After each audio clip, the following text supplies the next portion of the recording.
Hello, everyone. I believe we are live. Looking at the delay that sometimes exists between like me doing a thing and it coming across to you, it does look like you might have had a brief moment of me not in the chair. So it's good that I didn't do anything embarrassing then whilst waiting for it to start. I should probably think about that in the future. Let me know in the chat if you can see me, if you can hear me, etc. Well, I can hear myself through my headphones over there, so that's probably reassuring, I believe. Sienna has said hi, Tom. Damn it, Albert started saying I feel betrayed, which was possibly a reference to the fact that I started the stream at maybe 1 minute past, which I will be forever. Let me mute myself here. I will forever feel shame for. I do try to be on time, folks. And now has said, never mind, trust restored and loud and clear, sir, which is fantastic. Hello, James. Hello, Shahaya. Fantastic. It sounds like everything is working as intended. How is everyone today? Let me know in the chat how well your days and weeks, etc., are going. Last week, if any of you can remember, it was absolutely like boiling hot here, and I was like dying all the way through. But it's slightly better this week, although I have found myself a cold drink to have while we chat. Good evening to you, Shashank, as well. Thank you everyone for joining. Whether this is your first time, your the 7th time, I'm not sure how many of these we've done in the latest sort of run of episodes. Do you do an episode of a live stream?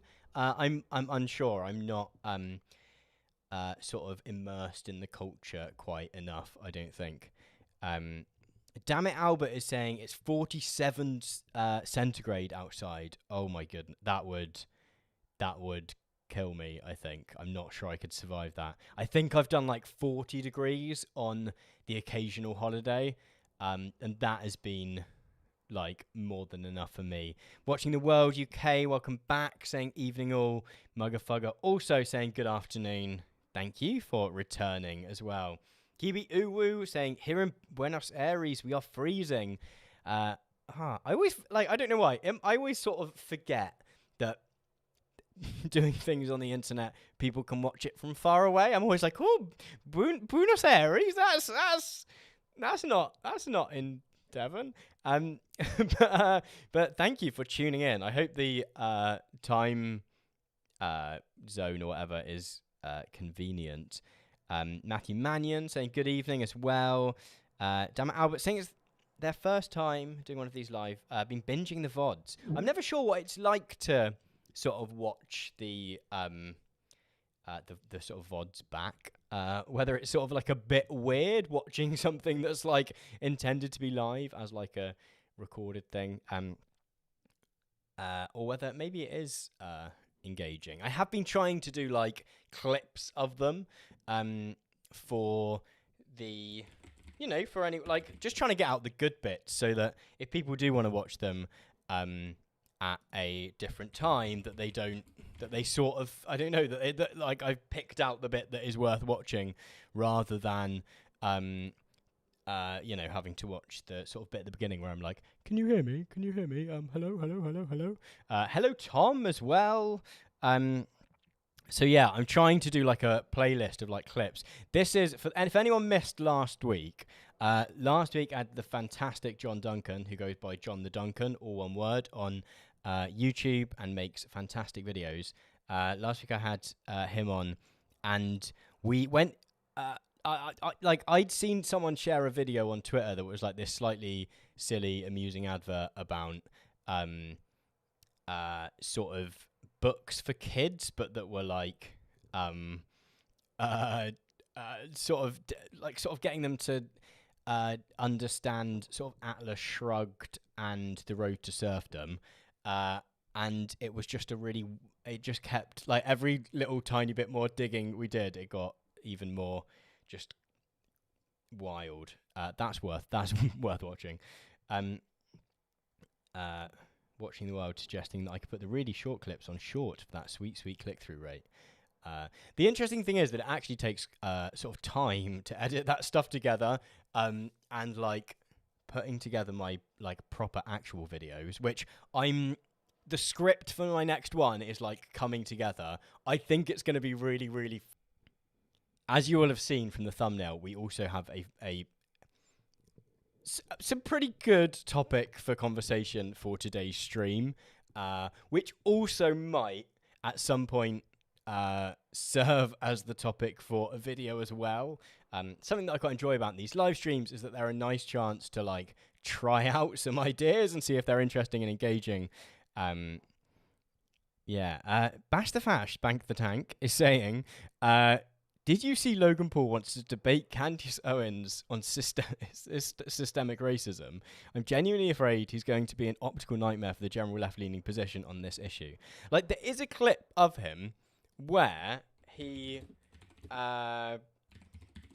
sort of talks about, he sort of quotes the, I've got it here, where he quotes the sort of, I don't think he mentions who it is, but it's the Angela Davis quote about it's not enough to be not racist. We have to be anti-racist. That one. I don't know whether his knowledge about these matters goes sort of beyond the occasional quote like that.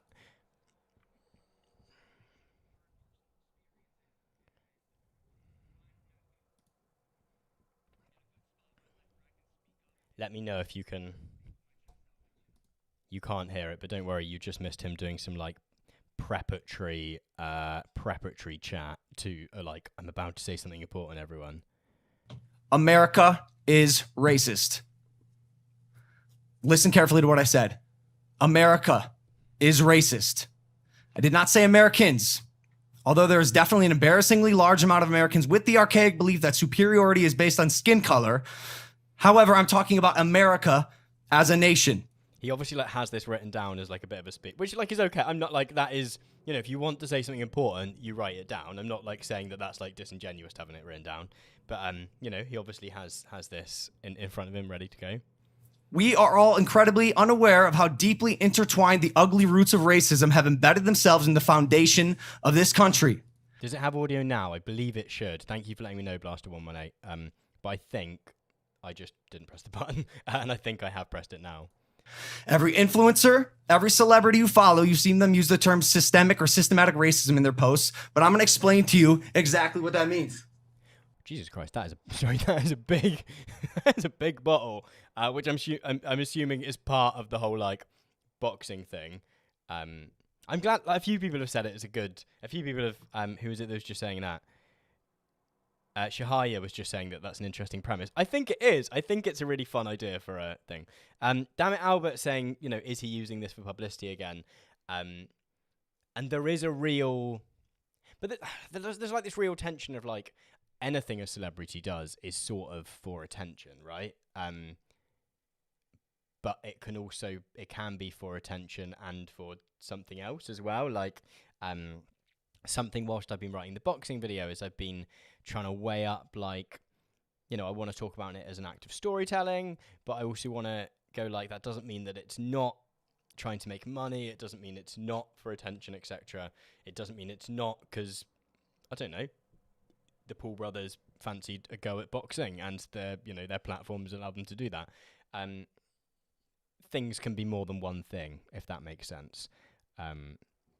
Chug, chug, Tom saying in the chat.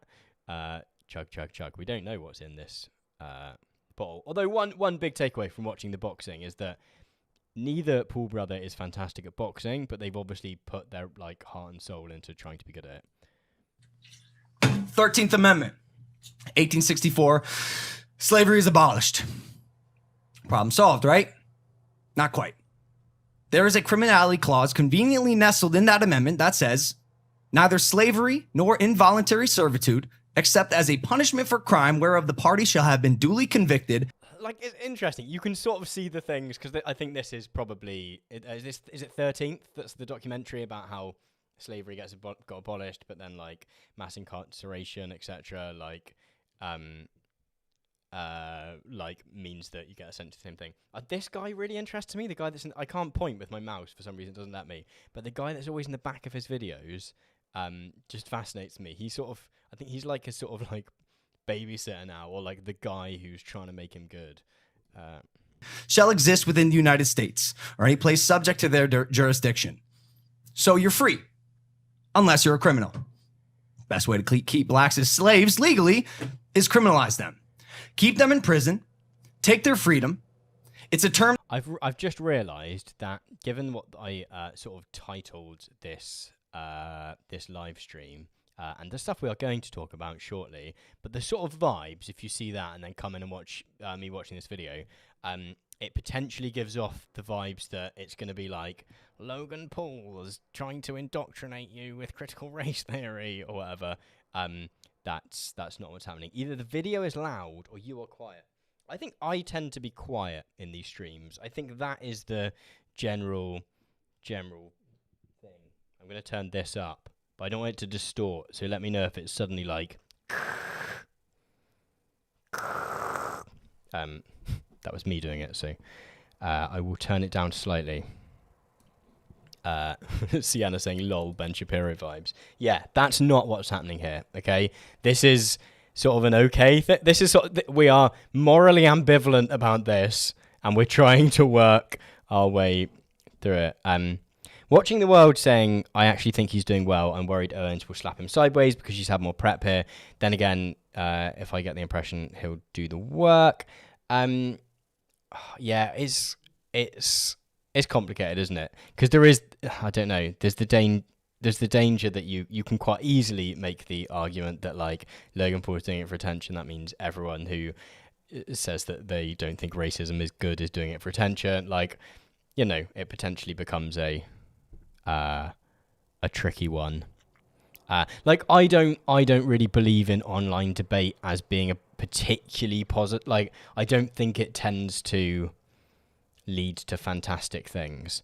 I feel like most people that watch an online debate, as we were sort of talking about with John last week, sort of building, like, sort of, and his video that he made on the topic, like, I think it tends to be more like a boxing match, and the sort of like clash of titans, and who's going to win, like, is my psych, than it is about actually finding ways forward and finding interesting things to say. See a little bit more about what Logan Paul's got to say before we... I've watched like a bunch of chunks of his podcast, and I mean, this is clearly another part of his trying to redeem himself a little bit, right? It's that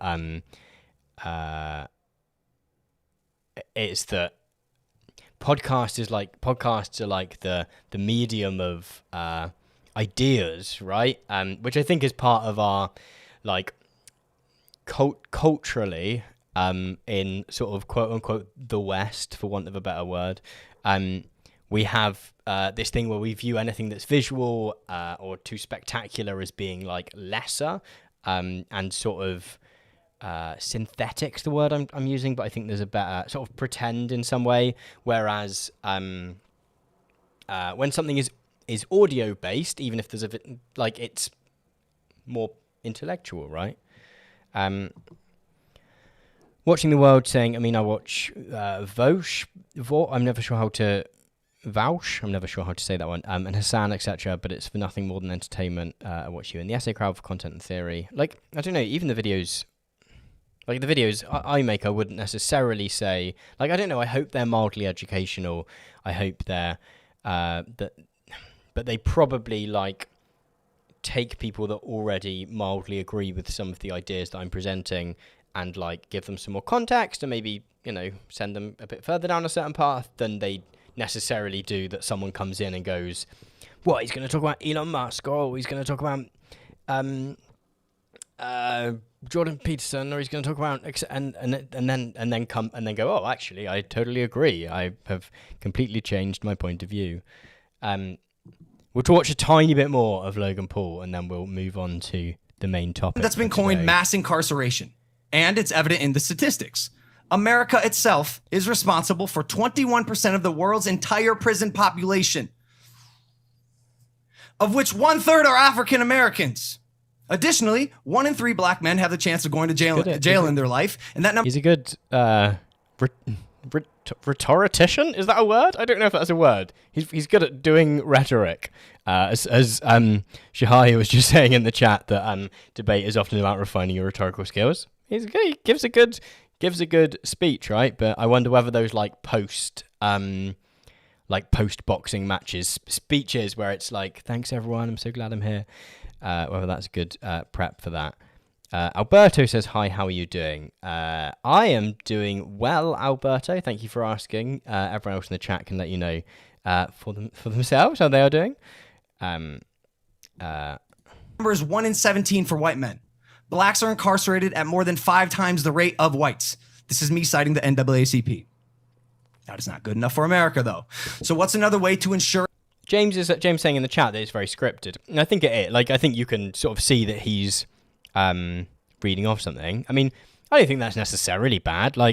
I'm always quite open about the fact I much prefer making my videos where I've written a script and then I am delivering that script and that I'm editing because I think I think that I say things better and research things better, etc. And I remember to say all the stuff. I don't know. I think I do better work when there's a full script there than in this stuff where it's a bit more it's fun, but it's it's always the beginning of a discussion about something, isn't it? And Tom making a good point in the chat. To be fair, I feel I'd rather someone with his audience do this instead of peddling right-wing rhetoric. There is definitely another timeline where that happens, right? Watching the World also saying he gives references, right? That's better than 70% of the right. That's better than an awful lot of people. As we will see later in this video, where we're going to look at some other videos. Inequality, legally, segregation, Jim Crow laws, which enforced racial segregation through the mid-1960s. Bro, the mid-1960s. That is my parents' generation. That is how close we still are to... There is something interesting about a guy learns thing for the first time. And I don't know, the rage being there is really interesting, but also that, I don't know. It says a lot. I think it says more about the world probably than it does. I don't know. No, I think Logan Paul's adolescence was probably one in which he wasn't particularly interested in the socio-political structures which surrounded him. I think that's fair enough. I think fair enough to say from the evidence of the videos that he made, right? He makes or used to make at least. But no, but yeah, I don't know. There's something interesting about that person discovers thing that lots of other people have been quite aware of for the first time. All of this fuckery. And not to mention the prominent yet not so blaring nuanced nature of elected officials to keep the marginalized oppressed, from Nixon to Reagan to Clinton to Bush. Whether you are aware of it or not, it's evident in the media, propaganda, our education system, literally everything. The historical narrative of the black man, or virtually any non-white group but profoundly African Americans, has not been one of equality or fairness.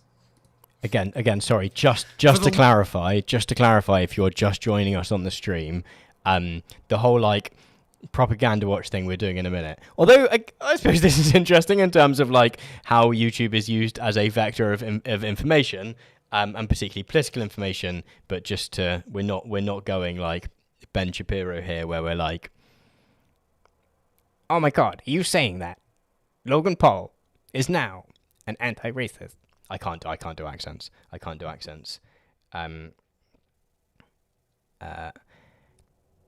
Damn it, Albert, saying, is it weird that I think this grandstand will actually have a net positive when it comes to changing his audience's opinions? Yeah, I don't think this is a little bit old now. This is a year and a month ago.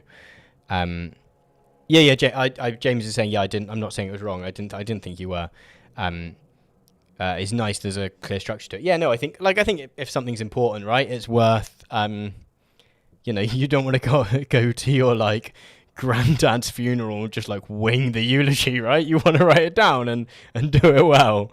But we'll watch a bit more. For the longest time, I was afraid to speak up because I thought I'd piss people off because I'm politically ignorant, and even because of my polarizing nature. I'm not certain. Like, that's the bit where I'd question it a little bit, that I would potentially go, I find it a little bit hard to believe that, like, Logan Paul has been sat there going, guys, I really want to tell people about how bad, like, structural racism is. Like, I don't know. I don't think that's, like, judging from the evidence of, like, his life thus far, I don't think that's overly harsh.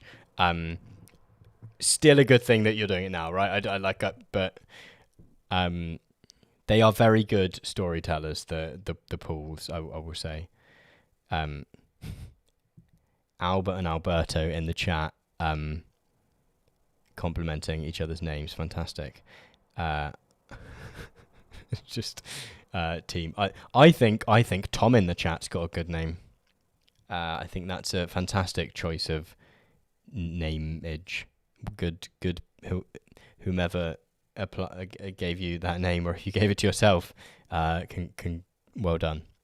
Made reprehensible mistakes in the past, so who the fuck am I to suggest a way to better and progress humanity?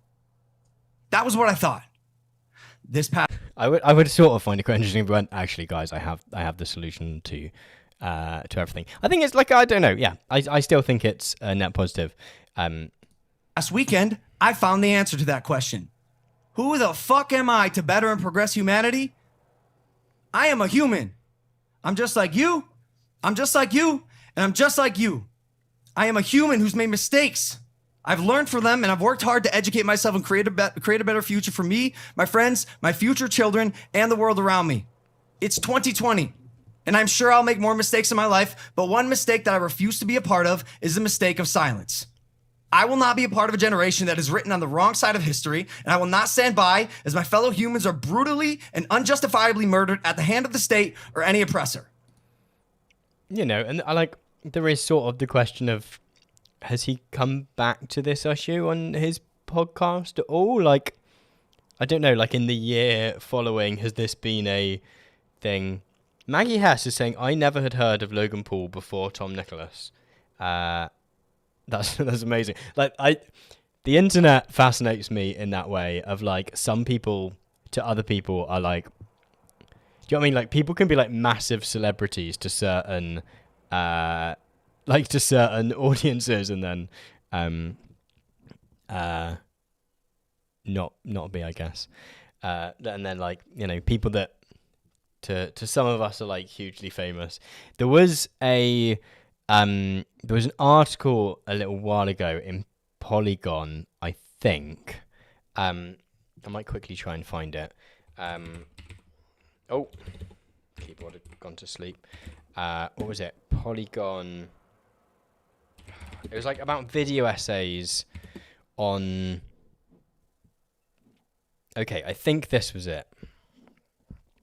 The video essays that spawned an entire YouTube genre, and I think it talked about what was it? It said like people were like household names, and I was like, maybe not. There you go. Key creators became household names. Sort of suggesting that like ContraPoints and H Bomber Guy, etc. Which, like, in certain households probably, but it does sort of show that thing about like, again, on the internet, like, some people are like massively famous, like mega stars to some, whilst being completely unknown to others. Maybe that's true of all culture, but I think it's sort of, this is H Bomber Guy. Photoshop is very nice. This is a very good header image. I always think of stuff like this and I'm like, that is a I hope people like see these articles, because I'm like, a lot of work and time and effort has gone into this header image.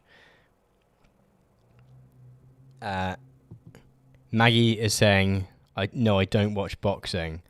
I don't know how to give you the lowdown on who Logan Paul is, other than he's sort of like a YouTuber that did vlogs and stuff, and then did a bad thing. But watch, if I can so suggest, watch my next video, and you will find out. If that's not too bold as to suggest. Listen closely. One of my biggest learnings from all of this, and I'm embarrassed that it's taken me 25 years to realize this. It is not enough to be not racist. You have to be anti-racist. Yes. Condemn those who feign superiority because of the color of their skin. Friends, hold friends accountable. Hold your family accountable. Hold yourself accountable. And most importantly, we must hold our authorities accountable. Police officers, it's a decent, politicians, like, stump speech. Is that what I'm not sure. Like, it would be good. It would be a good tub thumper at a protest. You can see. Policymakers, as Killer Mike said, bully the politicians at the voting booth. Mm-hmm. Make your voice heard. Attend a protest. Speak up against injustice. If you're white, if you look like me, use your privilege. And for those who do not think white privilege exists, you are fucking blind. Maggie has, the Forcion rule said Japanese forest guy. Yeah, that's like realistically the reason that you would have heard of Logan Paul if you are a million miles from his. Tom saying Comrade Paul sort of being better than I expected. Yeah, it's a good little bit of rhetoric. Watching the world's description attempt to like summarize Logan Paul in a sentence is Disney star turned Viner, turned YouTuber rapper, turned there's music involved as well, turned boxer, turned podcaster, turned lefty maybe. I mean, again, it's worth saying that this was very much at the like height of sort of Black Lives Matter last year. Whether he has continued to sort of foreground these ideas is another matter. In actual fact, he's not a Disney star. His brother was a Disney star, sort of briefly. And in actual fact, I was recently watching a podcast clip of, so KSI went onto this podcast, and I was sort of looking at it as an interesting example of how, they had this like feud around their boxing match, and then suddenly like that sort of went away again. Afterwards, they're just like having a friendly chat in their during the podcast. And he's like, yeah, remember you were on Disney? And Logan Paul's like, that was my brother. Do you not know who I am? And actually looks a bit sad, and it actually like it makes you go a bit like, oh, there's a bit. RL943 saying the internet may not be the world, but in some ways the world is withering in favour of the internet. A particular example is the decline of hobbyist-related clubs like gardening societies. I mean, I guess, yeah, that stuff sort of ends up going online, doesn't it? And so you maybe don't have so many people in the actual place that that you can physically talk to about, gardening or whatever it is. But I think there's like pockets of experience. Like even like having lots of news channels, for example, creates a few sort of different, you can be in sort of, if there's 4 news channels, you can be in 4 sort of different worlds, right? Because, one of you is just getting like pure culture war stuff. The other of you is getting like really dry, just like live streams of, the House of Commons or the whatever the sort of parliamentary chamber or whatever is in the country where you are, and someone else is getting something else. Like, I'm often really interested, and I think this when I'm thinking about writing stuff, I'm writing videos, and when I'm looking at the response to videos, I'm often really, really interested in the balance between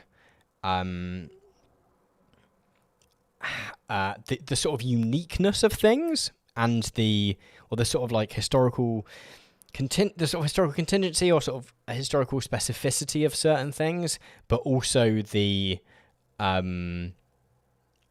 things that that sort of stay, what changes and what stays the same, I guess. And particularly that's really interesting with like tech and internet stuff, wherein like some things about how we use the internet are things that we've always sort of done, but now we do them through the internet, and they sometimes get blamed on the internet, even though it's just us doing things that have tended to exist all the time through the internet. Whereas sometimes we don't recognize the ways in which some things are specific, if that makes sense. I think like discussions around cancel culture are really interesting in that sense, that like, there is ways in which it is unique and ways in which it isn't, right? I think people have always disliked other people and have been really like aimed vitriol at them. I think in terms of like famous people in particular, like I can remember me and my friends really hated Axl Rose for like breaking up Guns N' Roses or whatever. We just lacked the medium to tell him that we hated, and this was probably like many years after the fact. I'm not quite that old, but like, and if we'd have had the medium to tell him that, we probably would. We just lacked the medium to do so. So like, the historically specific thing is probably the fact that we can tell people that stuff if we so wish, but the dislike or hatred or whatever itself probably isn't so unique. Yeah. But we sort of act because, news channels in particular love a moral panic. So stuff like cancel culture gets sold as this like contemporary phenomenon that that has not existed before. Let's briefly watch the end of Logan Paul talking about. If anyone has just joined us, we are briefly watching a video of Logan Paul telling us that racism is bad, actually relatively well. Lethargy in the chat says, hello, Tom. Hello. And the reality of the virtual says that off topic, I should make more videos on the Society of the Spectacle. Might go back to it at some point. I don't know. After, like, I think I did like 3 videos maybe. And that felt like, definitely at the point I made the last one, that felt like all that I had to say on that topic. Maybe in the future I will have more to say, but we'll see. It's the right tools for the right job, I tend to think, with the books and stuff that I draw on. You are delusional, and you are part of the problem. I can count on 0 hands the amount of times that I have feared for my life at a routine traffic stop. That has never happened. Half of the reason I'm able to get away with some of my hooligan shit I do in my vlogs is because I'm a white kid. I'm confident that I do not have to fear for my life should the cops show up. Acknowledge and weaponize your privilege. And I mean, the other thing to say is that he's also just a guy that got like that just sort of did stupid shit. That was his whole thing, right? That was his like vibe in his videos. So there's probably reasons. Yeah, like, do you know what I mean? It's not like if he did get pulled over, he probably was doing something a bit suspicious. I believe we're going to a protest today. You can bet your fucking ass I'll be in the front line. And that's like the interesting thing, isn't it? Is like I believe that the intentions probably are quite good, but is that your role in that space to be in the front line? Like I was at I'm sure probably round about when this video released, I was like at a Black Lives Matter protest, and there was like sort of like white guy with a megaphone who kept like trying to lead chants, whereas there was like a group of maybe like 4 or 5 probably sort of mid-teens like black girls that were also trying to lead chants, and it was like, maybe they're cool to do that for today. Like maybe actually that you trying to be the guy that's taking over and the guy that's being in charge and is at the front, maybe that's not quite the vibes for today. All this about America, its racially charged background, its inability to truly treat humans as equals, even after 244 years since its inception. We must... Yes, I'm 15 saying in the chat that the real question is how can anyone persist in calling Abraham Lincoln the great emancipator when Logan Paul walks among us? Can we at least agree that it's a toss-up between these two white men? I don't know. I don't want to entirely take away from what, like, things are complicated. I think we sometimes have the tendency to have to go like thing good, thing bad, and I'm sure that what the right like to call sort of virtue signaling is occasionally a thing, but there is this sort of like discourse on the internet where anyone holding an opinion is deemed to be like that they're just doing it so that people can see that they've got opinion, which I think is a really weird and stupid basis for discussion. Now work towards finding the solution. And if you are an influencer or celebrity friend of mine, I hope you are using your platform to continue to spread the message of solidarity and unity. I do not have all the answers, but I know we must now reverse engineer the system as a collective. We must open our eyes and realize that there is only one race, and that is the human race. On behalf of Breonna Taylor, we must change. On behalf of Ahmaud Arbery, we must advance. And on behalf of George Floyd and the hundreds of others who have been unjustly murdered in this country, we must evolve. Like, yeah, it sort of flings between being like, we should stop being racist and like, but yeah, it's interesting. Like, things are complex and that's okay, right? I think that's the important thing to say. Mugafugger saying in the chat that the Squirtle plushie seriously undermines any potential rhetorical impact. It does indeed.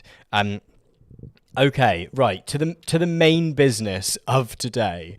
So this discussion is going to bring together sort of two interests of mine, sort of relatively long-standing interests, but interests that have gathered pace over time in terms of sort of stuff that happens on the internet and the sort of dynamics of how information is the way in which YouTube specifically and the internet and social media platforms more broadly are kind of like used as vectors of information. And I suppose it's like, to be honest, it probably builds in some ways upon the video, I guess in some ways upon the thing that me and John were talking about last week's stream, where we were looking at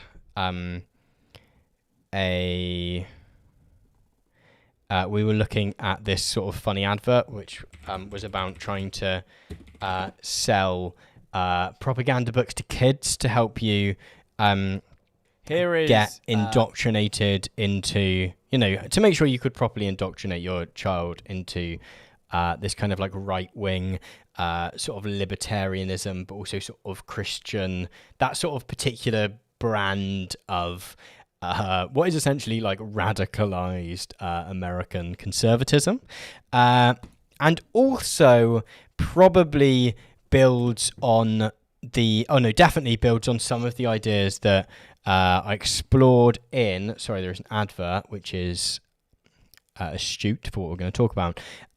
Also relates to some of the ideas that I talked about in this video, where I talked about sort of a video that Johnny Harris made, and which was sort of sponsored by the World Economic Forum to talk about how, don't worry, companies are going to sort out climate change. We don't need to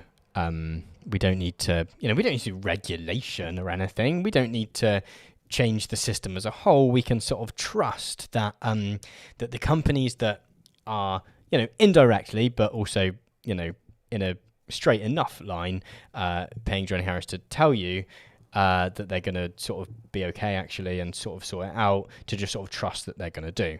And so I was on my YouTube homepage on my phone the other day, and this video came up, which I'm sure many of you have seen. I think it must have done really well because it was right at the top of my home screen on my phone, which generally, given that I haven't watched loads of this channel, I've watched like the occasional video. I think there's one where there's lots of black balls in a kind of lake, and that's sort of, and he's talking about why, and I can't remember why they are there, but they're there for a reason, and it was quite interesting.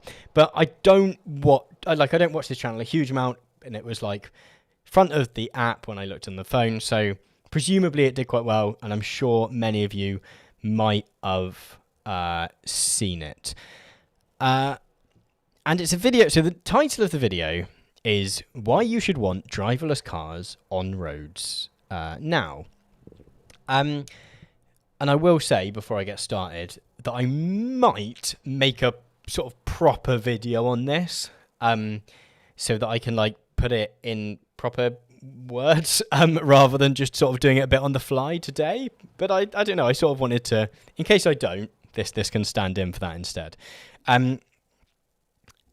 And so the video is about driverless cars, and sort of the more I keep digging, the sort of more interesting this gets. It's similar in many ways to the Johnny Harris thing of the World Economic Forum saying, can you tell people that stakeholder capitalism is a thing that is actually happening and not just sort of like a vague management concept?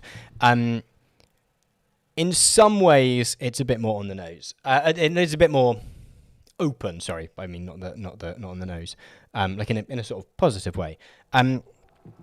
Tom is saying in the chat, physics students here, his content is usually pretty good, but this probably not so much. I don't know necessarily. I'm not a science person myself, but I have found I don't know. Seems like a nice guy. And I don't think is being in the same way as with Johnny Harris. I don't think is like being particularly like nefarious, but is it's not as morally complicated, I think, as some people suggest. Okay. Anyway, let's watch a bit of this video about why you should apparently want driverless cars on roads now. And I think that's really important because I think, driverless cars could be a really interesting technology. I don't think they solve particularly important problems. I think realistically, most of the actual problems to do with infrastructure and transport rely on our cities being more walkable or being more cyclable or having really good mass transit, right? And public transportation that gets you to the places that you need to be and is affordable. So driverless cars are cool in some ways, but before we go into it, are a bit more of a gizmo and a gimmick than they are necessarily a big problem solver. But they could be a cool technology. Not against it necessarily as a concept. However, let's watch a little bit of it. All right, I'm about to go for my first ever ride in a fully autonomous vehicle. Let me know if the sound is okay, etc.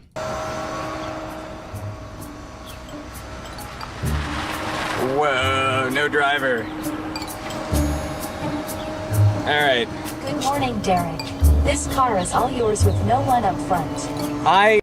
So it's worth saying that Waymo, I think he probably mentions this, Waymo is what was Google's, was it Project X? I think they used to, it was Google's self-driving car project that then is now still part of Alphabet, or I think Alphabet is still the majority stakeholder, but is now just has a different name, just for sort of context. I really like the idea of fully autonomous vehicles, but it's weird getting into a car with no driver and just trusting the car. I'm going to report back how this ride goes, how I feel about it. Thank you for letting me know the sound's okay in the chat. That's really helpful.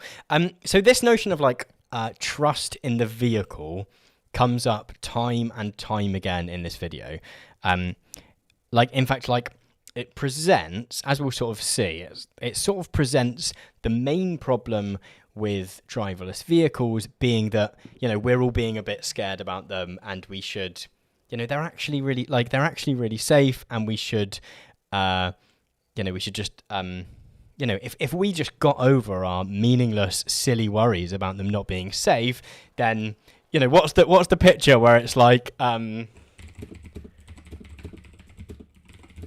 this is what the world would look like. The sort of pitch of the video is like, this is, can I find it without words? Is like, this is what the world would look like. This is what the world would look like if we got over our meaningless, baseless fears about driverless cars. And in fact, it gets a little bit more, it sort of borders on emotionally manipulative shortly. Some really good points being made in the chat. Technophobian has said, Veritasium also did a video on driverless cars 4 years ago, and that one was sponsored by BMW. We will come to that shortly, because it's essentially the same video. And like I watched it earlier, and I was like, this is exactly the same video. So I feel like what's happened is that Waymo have gone to them and just gone, we saw this video and we liked it. Can you make us one that's sponsored by us, and talking about how like driverless cars generally are good, but specifically Waymo cars. And he's just gone, could I just sort of make the same video? But like with the sort of production quality that he's now able to achieve, and he's sort of done that instead. Oh, but full disclosure, this video is sponsored by Waymo. Okay, so like good in the sense of that there is a full disclosure of the fact that it's sponsored by Waymo. I just don't like some people will say that like that is therefore everything is fine, right? I don't think I still feel really uneasy about it. I think it partly because it rests on the fact that lots of people don't really know what that means in a practical sense. And like, for example, this video being sponsored by Waymo is slightly different to someone making, I don't know, like Lindsay Ellis making a video and it's sponsored by Audible, where Audible, there's like a plug for Audible in it. As I sort of discuss in my Johnny Harris video, it is like just so different for there to be a video where someone talks for a while, does a plug for Audible, talks more than in this case where Waymo have paid this chap, I don't know what his name is, to go to the Waymo factory or Waymo sort of headquarters, go in a Waymo vehicle, show the Waymo logo a lot, talk about how great Waymo is and how safe it is, and to sort of pitch their sort of policy priorities. Okay, like, so yes, so sort of like props for saying that it's sponsored, but the reason that they're paying this guy to do it is because people trust him, and they trust him to like question, like, his whole thing is like educating people, right? But like the whole video is founded on just ignores lots of really important information, which we'll talk about shortly. And this is all stuff that I've dug up in like about half an hour of trying to read about it. And again, it's like sponsored by Waymo, shrug, let's carry on. Like there's sort of like that doesn't matter when actually it sort of really, really does. In the chat, Tom is saying cars in general are not great though, like horribly inefficient, dangerous and bad for the environment. Yeah, like they're interesting in the sense that like even like electric cars, good, like, and you think sort of take away a lot of the problems of petrol or diesel powered cars, but then you've got to charge them. So the problem has just fallen sort of down the line a little bit, because if you're charging them off electricity, that is diesel power, that is like gas or oil or coal, then you're sort of not. You're still using fossil fuels to charge them, even though they're electric. Then you even get cases like, I think it's Norway, where a lot of their electricity is green electricity, but the reason that they've been able to invest in that is because they are selling like gas and oil to other companies, and then using the money they make from that to invest in their own green solutions. So what tends to happen is you just like push the problem further and further down the line of where the power is coming from, in a way that, like, if you build good trains, like if you were to spend the money that is getting spent on all these driverless car programs, and these multiple like competing driverless car programs on just like really good public transport, then even if it was using fossil fuels, it would be using like just so much less that, yeah, it would be sort of less of a issue. So I think that it's not a thing we're going to touch upon load, but like the overarching point is that the driverless cars even like are cool, but are not a big sort of solution as you think. Start ride. Like lots of the logo. Your seatbelt is fastened. For any questions, press the help button to speak with a rider support agent. Okay. Now let's see where we go. It's looking at this car coming here. What's it gonna do? And it pulls in very smoothly behind it. No problems. Did not turn into traffic. Waited until the cars went, and then it turned. I like that. So another important thing that we'll sort of come back to is that he's very keen to foreground the fact that it's driving in real traffic, right? That it's not just going around a car park like you might have seen even in a couple of years ago. It's on a live road with real traffic. Although there is some like extra information which suddenly makes that ever so slightly less impressive, and it turns out to be far more specific even to these specific roads, although there is like real other people on them, than it like they can't go everywhere, these cars, for reasons that we'll explore shortly. I polled YouTube viewers about autonomous vehicles, and half of you are excited and ready for them to be on the roads, but over 40% said you thought the technology was still over 10 years away. Again, if I can skip backwards, this is, oh no, I've clicked the wrong button. So again, if I skip backwards a tiny bit, thought the technology was this is what he presents as the like main sort of barrier to driverless cars becoming a big thing, right? It's that we don't believe in them. We're too scared. We're too worried.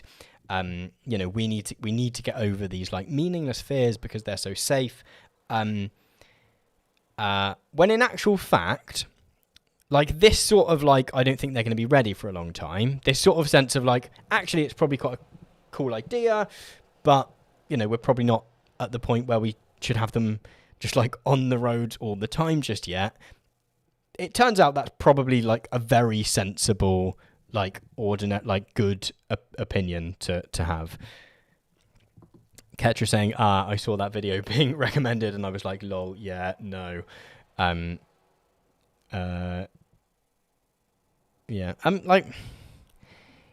Nivicius Santana is like making good points, like, right? So the tube, like the sort of like metro system in London, London Underground, was built off the money of people who benefited from indentured servitude and slavery, people with less melanin than them in the past few centuries. We can go quite back, you see. And yeah, that's that is genuinely a really good point. And that's another thing to like factor in. I would say that like there is other ways you could have built the tube, though, if that makes sense. Like that it's important to recognize that, particularly like pretty much like any industrialization or urbanization in the UK was like paid for in some way by the proceeds of colonization, slavery, and like horrific practices. The industrial revolution in England doesn't happen without slavery and particularly colonialism elsewhere, and the active decolonization of other countries. However, there are other ways in which I think it's worth saying there are other ways in which the London Underground could have been built, and that we can advocate for those things. Acknowledging the one thing doesn't discredit the other. So yeah, it's all, the whole video is built about this, of like it's us being silly that we won't trust in the cars, that we're scaredy cats. Still over 10 years away. And for those people, I have news, which is that, well, there is no driver in this car. I'm currently inside a fully autonomous vehicle driving around a suburb of Phoenix, Arizona. Just that whole thing of like, your general point about society as a whole, but have you taken into account this single scenario here, which definitely which definitely can be applied to everything. If it can work in this suburb, surely this car can work anywhere. Again, spoilers, as we'll look at in a minute. No, not true. It can't. It can only work in certain places. Ketra in the chat just said, putting on my engineer hat for a sec. If people do have engineering expertise and knowledge, please do let me know if you have things you can, offer to this conversation. It'll be good. Oh, cool! Lots of interesting chat about metro making in the chat, which is fascinating. Now, I get that in some parts of the world, like the roads aren't well enough maintained and, people don't stay in their lane necessarily. And so it'd be very hard for a computer to drive there, but at least... Okay, that's probably... And I don't know, I watched it relatively quickly, so there might be more, but that's probably one of the few sort of admittances, if that's the word, that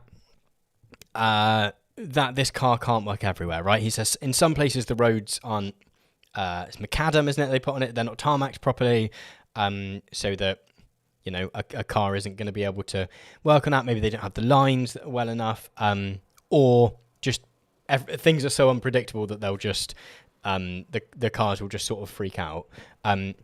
Again, I would say this as a sort of a spoiler alert, that that's not the only place. There is even, they can't work in most places. We will come to this shortly again, but it's not just that they can only not work in those places. They pretty much they can only work in certain places. Novicius, if I'm saying that right, is saying it was pretty hilarious to watch this video. Derek. That is his name. I've heard him say that before. Was clearly just trying to sell the product. In fact, another thing we'll discuss shortly is that he's not trying... I think the important thing to say is he's not trying to sell a product here.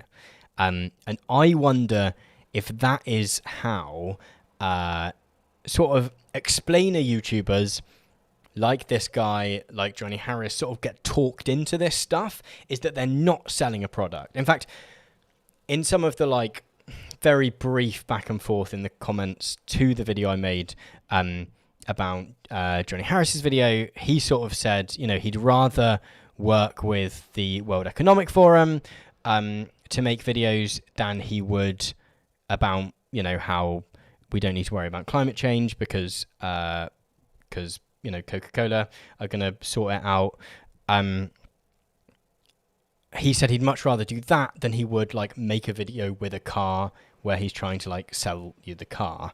I'm completely I think for me there is a very clear line where the money that you're being paid is affecting the editorial content of what you're putting out. That is very obvious, and anyone who tells you that it is morally dubious, the stuff around inserted adverts, me having a advert in one of my videos, which I do quite a lot, or I don't know, Philosophy Tube having a Nebula thing in one of her videos, or Lindsay Ellis having a Audible thing in one of her videos.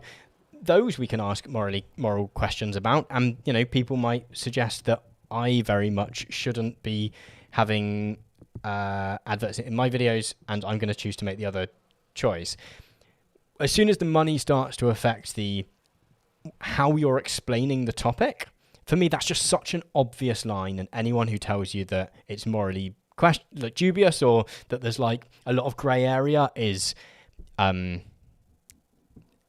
acting dumb, essentially. We'll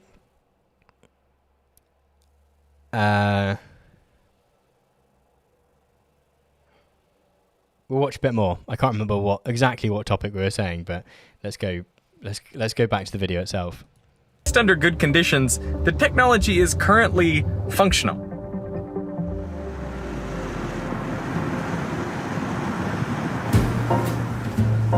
Now, Waymo started out as the Google self-driving car project, with what is possibly one of the cutest cars ever made. To be fair, that is a really cool car. I'm not gonna argue with that. That is a pretty cool car. I would drive that with I think it has good vibes. Reminds me of those is it a KA car? Is it a Kia car? I don't know a huge amount about cars, but I think that's interesting. So Yoshikage Kira is saying, I think he's just one of them tech-savvy liberal types. And yeah, there is definitely a sort of milieu on YouTube of just people who are really into tech. And because you're really into tech, you're going to want to say positive things about the sort of innovations that are being made, right? Although I have another video to show you in a little bit where another guy who is very much, generally follows what's sometimes referred to as like the Wired ideology or the California ideology of like tech will save us all, has actually a far more critical eye on this stuff, and it's really interesting.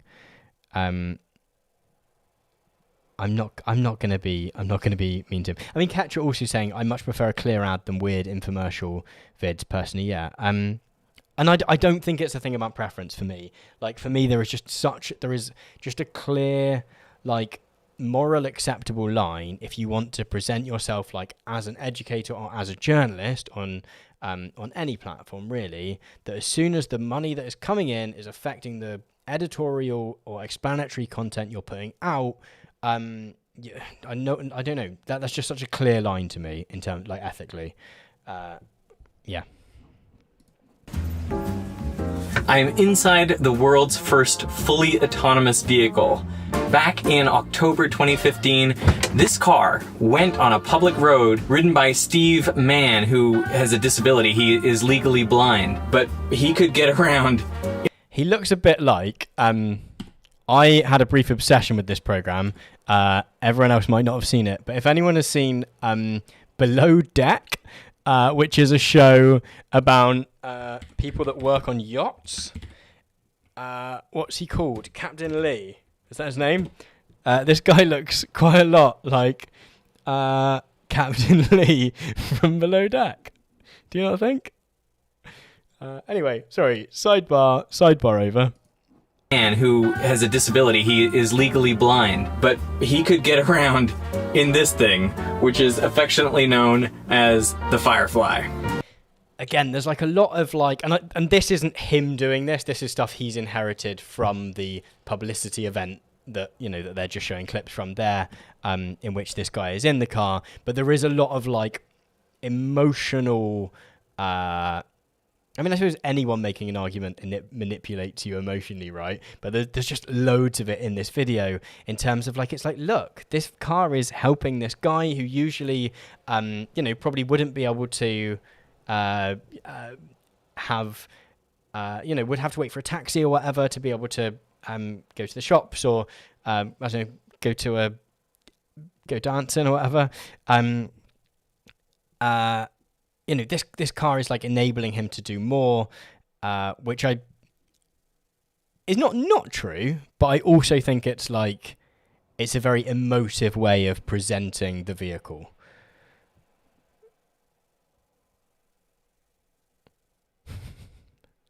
Navish is saying that the difference in passion in Derek's eyes in these types of videos and the ones where he talks about gravity is extremely visible. Tom saying, though, I think he does believe what he is saying. Same for Johnny Harris. Thing is, like, I don't know. I think he probably broadly thinks that driverless cars are a good idea. You just have to, like, there is just information. And again, he seems like a nice guy. Like, I'm similarly to, like, Johnny Harris, they're both like guys who I'm sure, love their partners and or kids, and I'm sure are great friends, etc. And view the world in a way of wanting to make it good. Like, I don't think they're like sat rolling in all their money going like, ha ha ha ha. But I think that making this video would there's just really easy to obtain information that he leaves out, which is really important, and sort of would give you a very and we'll come to it, but will give you a very different vibe on this whole topic. Shahar, you're just saying this guy would love public transport. Should we tell him? Should we tell him about trains? We could even tell him about like eco-buses. He'd love eco-buses. Biofuel. Does anyone who knows a bit more about this stuff know if biofuel is actually good, or whether it just sounds good? Because bloody love it. You don't even have to drive it. This guy's his mind is going to blow in up. this thing, which is affectionately known as the Firefly. This is such a simple vehicle. There's basically nothing in here. There's no steering wheel, no dashboard. This car is super basic. There is no AC, but there is an emergency stop button. That's my favorite button in the car. It reminds me of... I also think it says a lot about the world that, when you're, realistically, how many... This guy has almost 10 million subscribers. Like, this guy is, just as a fact, is rolling in cash. I'm not necessarily saying that that's I'm not making a moral judgment there. I'm just saying, he's realistically a very rich guy, relative to most people. The fact that not having AC is that's like a baseline for how good a car can be. I don't know, my car has AC and it's not very good, but I think it was $3,000 rather than 500 quid, second hand, right? So that's not the cheapest ever. That's not the cheapest ever second-hand car. But yeah, just the baseline is whether a car has AC or not. The elevators, one of the important measures that they had to put in automatic elevators was a big red stop button. Did you know that before the 1940s, almost all elevators had drivers in them? Damn it, Albert is saying that this guy Veritasium is possibly the biggest science communicator. That seems I don't know. I'm not someone that watches a lot of science YouTube, and I'm all sort of aware of his stuff, right? Okay. Navisha Santana is saying that Neil deGrasse Tyson says hi. Yeah, no, that I think damn it, Albert probably meant within the context of YouTube. Yeah. So remember as well, just remember this bit about elevators, or lifts as we call them in the UK, used to have drivers. Remember this bit. It comes up again much later.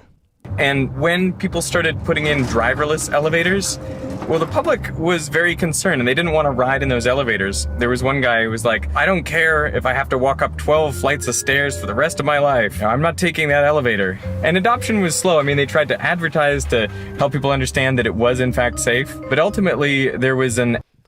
It's not a bad point. I would say that early elevators or lifts were probably in really posh hotels, right? Where the idea that you have a busboy does it probably is just the accepted thing that happens.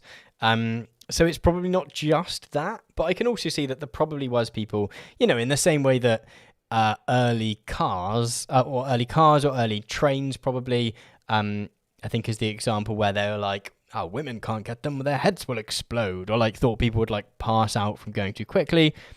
That's not a bad point to say that previous innovations have there have been skeptics, right? And that we have come past those worries into the modern day. Navish is saying, I think Kurzgesatz is bigger than Derek in Anglophone YouTube science communication. That's probably true. That is probably the case. Oh, that's true. Okay, so Watching the World making a really good point here, saying, does he tell you how long it took to get to automation in elevators? In fact, he doesn't talk about that at all, and that's a really interesting thing, right? That actually, the reason that you had... that's a really good point, right? Actually, that I hadn't thought about. Thank you so much for making this point. That the reason that you had... a operator in an elevator is not just because people were scared, right? It's not just to press the button. It's because you didn't have that system of buttons, right? So someone had to take it to the right level, right? So that's actually just like a completely... Oh, I hate it when people go like, that's a false equivalency, because like logic stuff like that, where it's like you're doing a straw man and that's a false equivalency, and an appeal to authority is like the most boring stuff ever. Like just make an actual argument. But yeah, the reason there was elevator and lift operators was not like just because people were scared of them. It was because you had to do that because like it didn't know where to stop. But like, so yeah, and then it probably just hung around because if I don't know if there was still elevator operators when people were after you had the automation systems, it's probably the case that it was just like a legacy thing, right? Of you still have a person because you just sort of do. Santa the Grey saying Veritasium's videos are usually really good though, very interesting and well researched. This one is 100% a commercial though, kind of hard to watch.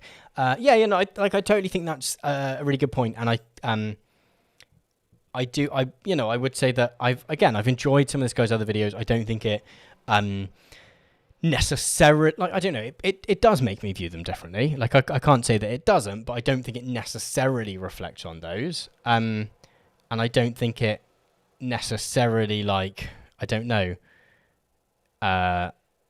reflects on him as a whole, but like, I don't know, do you know what I mean? Like it doesn't necessarily reflect on him in a whole way, if that makes sense. Navish is saying, whoa, that was a thing in legacy elevators, ? Like, yeah, I've got, like, there was a point where you had an elevator and it had a lever to go up and then to stop. It, like, they took a while to be, so you had to have an operator because it wouldn't work. That's a really good point. Thank you so much. If I do make this into a proper full video, that point will be a one to go into it. I wish I had my notebook here to jot that down. Oh, sorry, I muted it. Was in fact safe, but ultimately there was an elevator drivers strike in New York City, and that really annoyed people, and it helped the adoption of automated elevators. If you found a driver in an elevator today, you would wonder...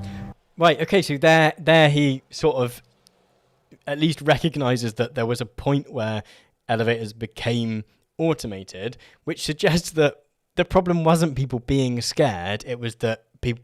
probably hotels and apartment complexes probably just didn't want to pay for the upgrade, right? It's generally, if you're like a landlord that owns a block of apartments, or even if you're like, I've never like, I don't know, I've not owned an apartment in a block of apartments, so I don't know how it works, but, or even if you're like the committee that sorts that, the sort of not public areas, like shared areas stuff, generally, those people are more keen to keep spending, I don't know, a salary of however much per year on still having someone operate it than they are on investing however much it costs to replace the elevator or to make it automated. But like, yeah, he doesn't want to make a thing. Ketcher in the chat is saying, isn't there a long-running dispute rumbling between TfL, which is Transport for London, train driver unions and the UK government trying to withhold COVID funding because they want the tube to go driverless? Oh, I didn't know that they were withholding COVID funding with that. That's a slightly different point in that even if the tubes go driverless, I think the unions are keen that there is still like a human being on the train, so that if something happens, you know, even like an interpersonal thing, like, I don't know, a bunch of people have been to the football and are a bit tipsy and are shouting and there's some kids there and it's a bit much, like that they can sort of intervene a little bit and sort that out. Or someone who is not super mobile wants to get on a train, they can be helped. Like, I think it's as much about that as about like oh no, the train's gonna crash because it's too fast. But it's worth saying that the reason that those trains are so automatable, not easily, but sort of much easier than a car, is because there's so many, like, they're on rails, right? They're in a very controlled environment. Why are they there? Now, you might think an elevator is just so simple. I mean, because the technology got better. Like, that's his whole thing, is that the technology changed, therefore that was a possibility where it wasn't before. Which is, like, the point that other people are making about driverless cars. it is effectively one-dimensional motion. But, airplanes are also flown... Again, that's another really good point. Very much a controlled environment. Lifts or elevators, right? There's not another elevator above it. There's one in each lane. So, relatively not easy to automate. I couldn't build an automation system for an elevator, but in comparison to cars, much simpler. Extensively by computers. I saw this particular landing where a plane is coming into Vienna, and it's just so foggy that the pilots can see almost nothing. I mean, this is the view from the cockpit. And yet...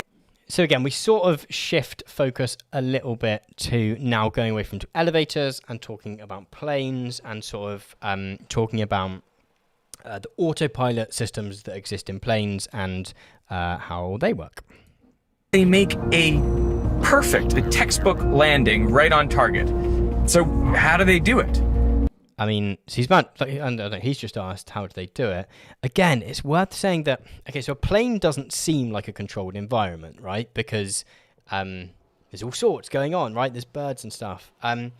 But in many, it's so well regulated what's happening in the sky in a way that on the ground, on roads, it just isn't, right? Pilots are constantly talking to air traffic control in different areas and saying, we're now entering this space. We're going to be here. We're on this trajectory to go over there. It's so heavily controlled. And there is human beings behind the wheel of this, right? The reason that, if any of you have seen Sully or remember the so-called Miracle on the Hudson, right? The reason that it was possible to stop that aeroplane from just crashing into New York City and to land it on the Hudson River was because there was a human being there to take control, right? And that saved lots of lives. You'll also notice that there's all these lights which mark out the floor, which serve as just really clear sort of visual for the system. And I don't know if any of you can remember, but maybe a couple of years ago now, there was a drone at Gatwick Airport, I believe. Or a couple of drones got flown around Gatwick Airport. To be honest, I can't remember exactly who did it in the end. They closed down the entire airport for hours and hours and hours. I can't remember exactly how long, right? But a tiny little drone, a commercial drone bought from a shop, flew around the airport, and they couldn't catch it or anything, and they closed down the entire thing, right? So, to use this as an example, I can sort of see where he's coming from, that it's there's slightly more... I don't know, that it seems like a completely uncontrolled environment, right? An aeroplane landing. But in actual fact, it is incredibly well controlled. And it is incredibly well controlled partly by systems and by machines, but also by human beings talking over radios. And, there are so many people involved. Everyone remembering about that drone in the chat. Felt like a week. I think it was maybe might have been 48 hours mostly, I think. But then I think there was another one. I think there was the drone that flew around Gatwick, and then a little while later there was they did it somewhere else. But yeah, just like millions of, not millions, sorry, that was an exaggeration, but like, hundreds at least of aeroplanes had to be stopped. And so it is it's a very controlled environment, even though it seems like it's not. The answer is the pilots didn't do it. It was a Cat 3 auto-land procedure. The plane just came in and landed itself, essentially. Now, of course, the pilots are important and they're monitoring all of the instruments and controls, but it's actually the plane and its computer getting the plane to land appropriately. It's that thing where you like do the acknowledgement, but the acknowledgement is like the loud, important bit and not the bit that you're jumping over. Tom saying, was it Extinction Rebellion or just some numpties? I can't remember for the life of me. Sienna saying road traffic control coming soon, right? When you're in your car, you don't have to constantly be on a radio saying, I'm driving up the A38 on a trajectory of north, and I will be turning to my left slowly. Like, damn it, Albert saying you're not encouraging me to get on planes. No, I'm saying it is safe. I'm saying he's correct that it's safe, but it's correct, it's safe because there's so much else going on that's like enabling the autopilot to be able to do its thing. I was surprised to learn that humans are much more likely to take manual control and land on sunny days, like July 6th, 2013, when Asiana Airlines Flight 214 was on final approach to San Francisco. Attempting to manually land the plane, the pilot accidentally left the throttle at 0, and by the time they realized and tried to abort the landing, it was too late. The plane crashed into the runway seawall and split in two. Okay, so this this really made me squirm a little bit because it feels really just like emotionally manipulative. In fact, I think in a minute he says something that's even more so. Because again, we can talk about, I don't know, Sully landing the plane on the Hudson River, right?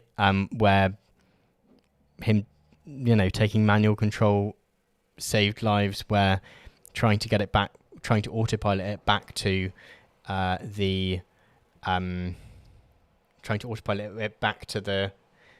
or fly it and then autopilot land, like would be back to the nearest airport, wouldn't have been possible. Yoshike Kira, saying appeal to emotion, watching the world saying appeal to emotion. Yeah, and again, I often suggest that once you're doing that like logic stuff and you're going like, I think this was actually a straw man and stuff, you're actually just like actually engaging in the arguments is always more interesting. But again, at the same time, one thing I like to be clear about is that actually, as soon as he says this video is paid for by Waymo, you also don't owe him debunking his ideas. I think you're well within your rights. As soon as he says this video called Why You Should Want Driverless Cars on Roads Now is sponsored by a company that wants to be able to test out its driverless cars on more and more roads, you don't owe him your time to go away and Google those stuff. You're well within your rights to discredit it, right? You might be discrediting good points in there, but that is like his fault for trying to making this video, right? Tom is saying, oh yeah, the 737 MAX stuff completely counters this argument. Let me know more about that. That would here we go. This plane argument, Ketra is saying this plane argument is annoying considering the recent massive issues with the Boeing. Oh yeah, MAX automation crashes, and they had to like ground. Like was it that they just had to ground? I'll have a look. What it 737? You said, didn't you? They just grounded like loads of Boeing 737s, didn't they?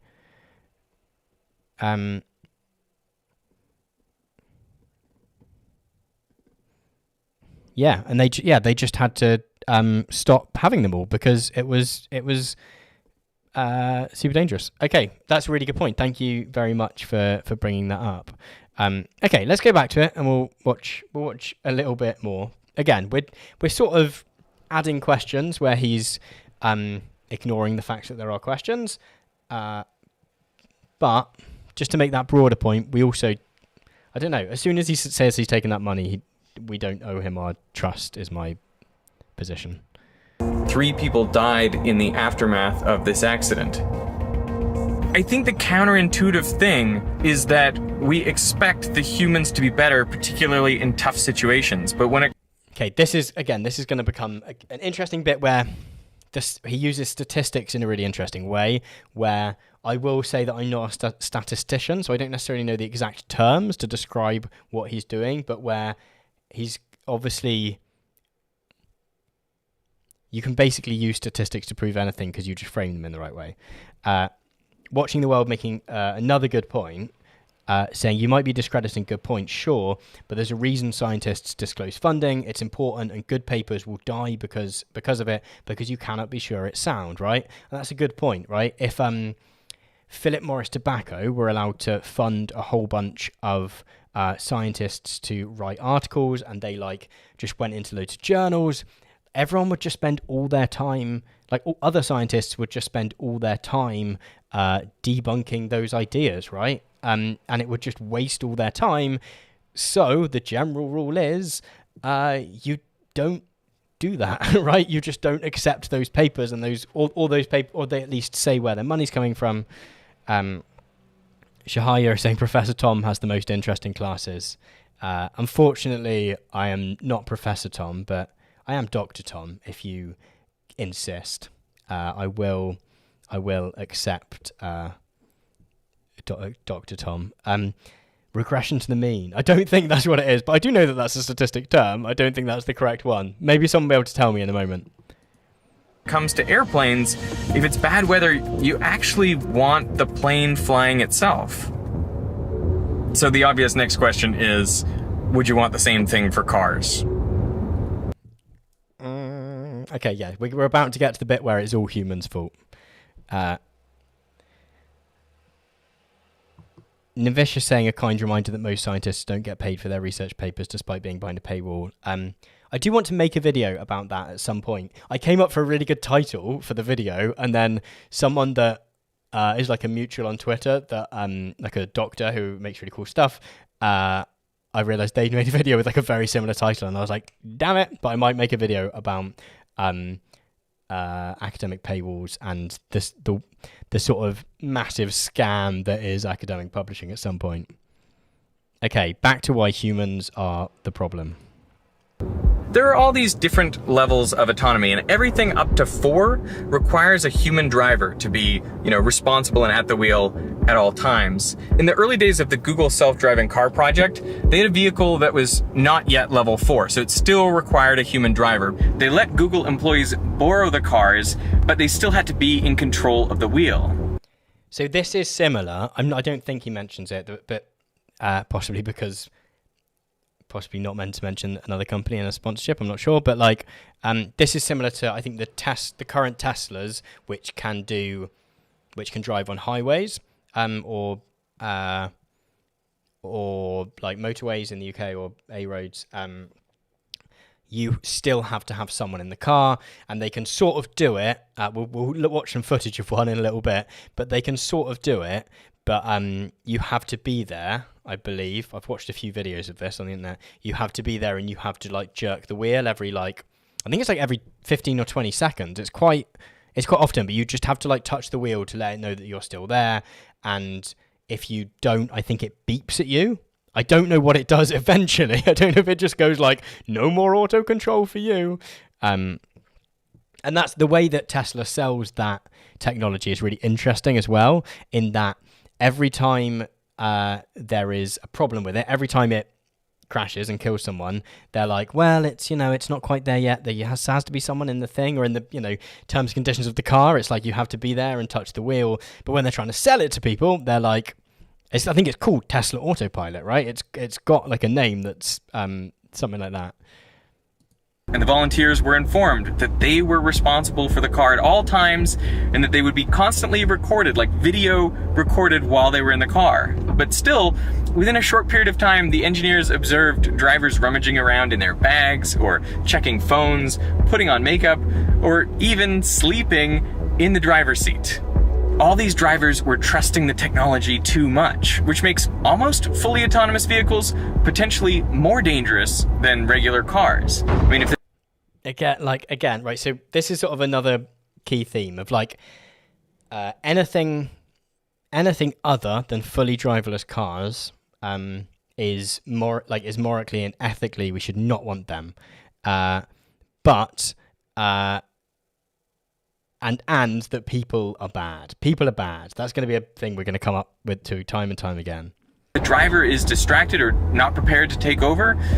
So this is why Waymo decided that the only safe way to proceed is with a car that has at least level 4 autonomy.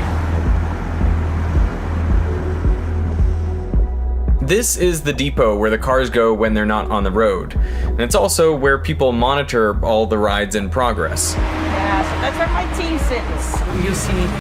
Important point there, where people monitor all the rides in progress, okay? And then talking about having 3 teams. And I know this is partly like a R&D sort of development thing, that they're sort of monitoring it so that they can improve on it, but it's also a thing of that they are being monitored by human beings. There wasn't very many cars in that garage, and look at how many people are in this room watching all these cars. And again, we'll talk about some more human involvement in a little bit. 3 teams basically here. One of the teams is my team of fleet dispatchers. So basically making sure that all the missions are assigned every day and they are completed successfully on road. I like the fact that, like, with regard to like how different this is from just like a normal like taxi service, right, that they've supposedly managed to completely automate the cars, but they've still got someone on the desk that's like, hello, welcome to Waymo taxis, anyone we've got, I can give you 20 minutes, I can give you a taxi to the cinema, but I'm afraid after that I've got the school pickups, and like, I don't know, just the fact that that's the bit they've not automated. But yeah, watching the world saying it's essentially ATC for cars, and it sort of is, right? Kedra saying, I feel like this whole vid is classic tech blokes love new tech just because it's new and shiny, even if it's not actually useful or helpful. And like, there is a whole element of that. Because again, the broader point is that this doesn't solve as many problems as we think it does, right? Good public transport solves, even if it is like diesel or petrol or whatever, ran, which it doesn't need to be because we now have like electric buses and stuff, is just solve so many more problems than having bloody cars. And then you have the rider support team that takes the calls. Thank you for calling the Waymo Rider Support. This is Beulah. How can I help today? I just completed my ride, but like, I just got... Oh, no. So it is literally that to book more time, he has to speak to someone. So, like, they've supposedly, and again, I will tell you in a minute, they have not automated these cars entirely. They can only exist in certain places. But they've supposedly automated the cars themselves, but they've still got the person behind the phone that you have to ring. Like, what a weird... Actually, and Navish is making a point in the chat. To be fair, those in the desk won't always be monitoring car for car because there'll be budget cuts to make more profit, or they'll be just so expensive. Yeah, so either it'll be less safe or it'll be more expensive.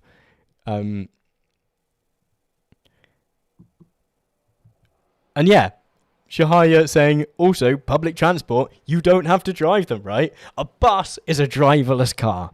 That is a hill I will die on, actually. The bus is a driverless car. The reason that I won't get a bus to go to town to pick up some things and come home is because like, there is a bus stop near my house, but the buses are only every like half an hour, I think, at best, which isn't super convenient, and it costs me £4 for like a 5-minute return into the city centre and back.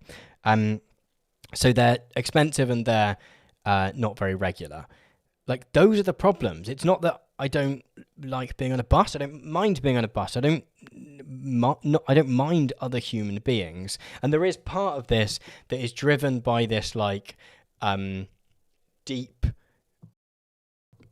sort of like sort of cultural aspect of neoliberalism, where being alone is a good thing. Like, you don't want to be near other people because you're in your driverless car with one seat and you've got your noise cancelling headphones in, and that's like the dream. Just all of these problems are solvable by affordable and well logisticed public transport, and probably publicly owned public transport as well. I don't want to get out of the car. I just want to keep driving. Is there a way that I can do that? Right now, I don't. I love being in this Waymo TM car. Can I stay in it longer? Because I love being in this Waymo car, please. Thank you. Gonna cash that check. See a trip started. Give me one moment here while I partner with my team, okay? Okay.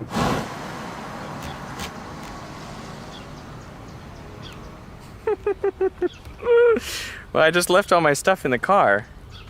I hope it comes back.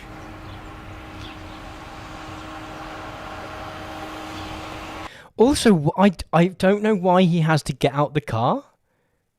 Like, that's just like, why? This is meant to be like this seamless vision of the future. My vision of the future isn't getting out the car so it can go and like turn around and then like get back in it. Like, I don't know. It's just an odd addition. Like, just like the phones bit, just an odd additional aspect. Tom saying, oh, there was a UN report about how bus privatization in England ruined people's lives, basically. I mean, yeah, because buses and trains run for profit will also always be run less often and less well than they will if they're run publicly. And also, if the buses are privatized, it's much more difficult to like vote for them. Like, if you... So in the UK, one of the few places in which the buses are sort of nationalised, but I guess sort of municipalised, that they're governed by sort of the Mayor of London. The cost of a bus and the cost of a tube train is often like something that is very much on the ballot paper, right? People vote a certain way because they want their tube ticket to not go up in price. Or like when Sadiq Khan got elected, one of his things was a skipper ticket. So it was that if you had to get two buses in the space of like 1 hour, it only cost you the same amount as getting one bus. So that if you weren't going from one place that's on a bus route to another place, you could move from one bus to another bus without there being like a financial detriment to that. And that was like a big part of his election campaign. And yeah, like, and they're a natural monopoly, so any like competition you put in there is entirely false. So the train line that runs through where I live, through the southwest, there's only one train line, but there's two companies that operate trains on them. There's Cross Country and First Great Western, I believe. And you can, and you have a choice between getting a cross-country train or getting a First Great Western train. And the First Great Western trains are slightly newer. Whereas the cross-country trains are not older than me anymore, but the First Great Western trains used to be older than me, and actually used to be older than train nationalisation. So it used to be the same trains just being run by a private company. But the choice between those two is completely false, right? Because if I need to get somewhere for 1 o'clock, I need to get the train that's going to get me there for 1 o'clock. I can't get the later one, and if the earlier one is an hour earlier, it's technically a choice, but it's not. I don't know. It's not really, is it? So in such systems, all profit is an inefficiency which you can quite easily stamp out. Anyway, back to driverless cars, which we're going to, even if we do think they're the solution, are not yet a solution that you should want, as the title of the video suggests, on roads now. I think there's a lot of still resistance in terms of trusting the vehicle and they ask you, like, how does it feel to be in a car without the driver? Again, this is the line that's being pushed, that it's about people doubting the technology, that's the roadblock, to pardon the pun, is people doubting the technology. They're not talking about legislation, despite the fact that this whole video, this isn't an advert, this isn't a video to sell your product, this is a video to sort of garner sort of consent and enthusiasm for political policies which allow these cars to be on roads more, right? This is, as I said on Twitter the other day, to sort of like be so bold as to coin a phrase, it's not product placement, it is policy placement. They don't mention that specifically, but the whole point behind this is to, make all of us more accustomed to these cars being allowed in certain places, because there has been occasional bit of pushback. Was the first person to do public roads, fully driverless ride at night. I always share the experience with them. It takes about 2 minutes for you to completely forget that you're in a driverless. The at night bit is important because driverless cars are terrible. They don't work very well at night at all. When they have to look for stuff, they're not very good at recognise it at night. However, again, these cars are on public road. I'm going to tell you the bit actually. So as she keeps, I keep putting this off, but so she keeps, she does, and also the chap does, Derek, I think people are saying he's called in the chat, keep telling us that, these cars are on public roads. And that is true. That is completely true. These cars are driving around on public roads.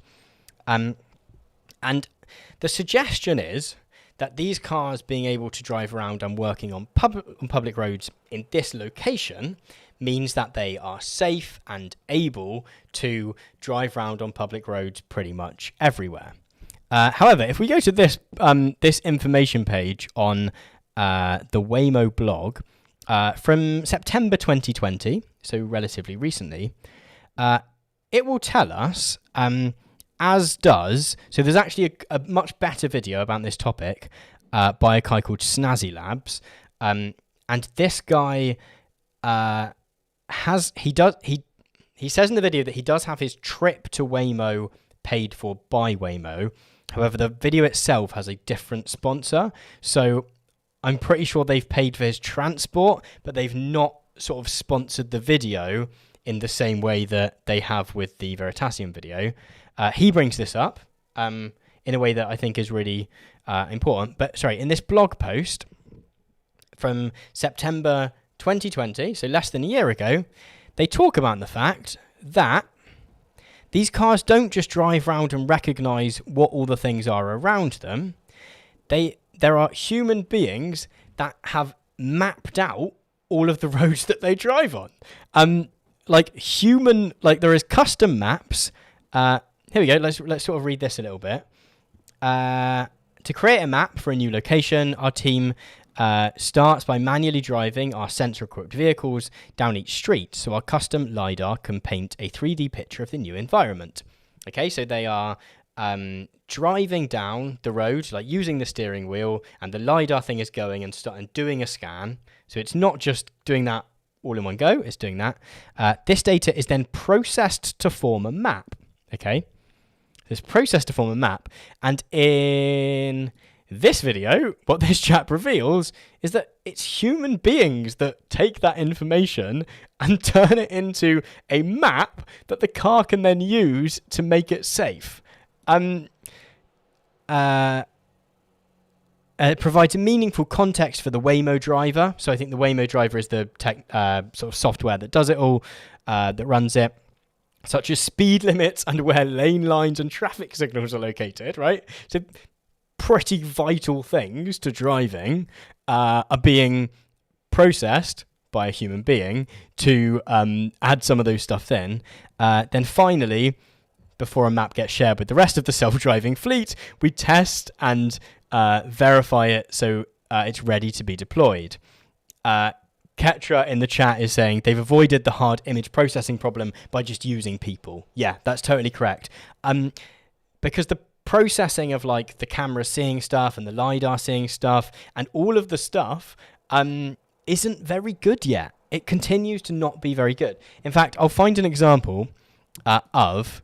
So this is a video that... so this is, for full disclosure, this is for a different vehicle, okay? This isn't the Waymo, this is a Tesla vehicle. This is a Tesla vehicle sort of in the wild, okay? Someone driving it, driving down a highway, heading to a show, stopping every byway, playing rock and roll, in the real world, okay?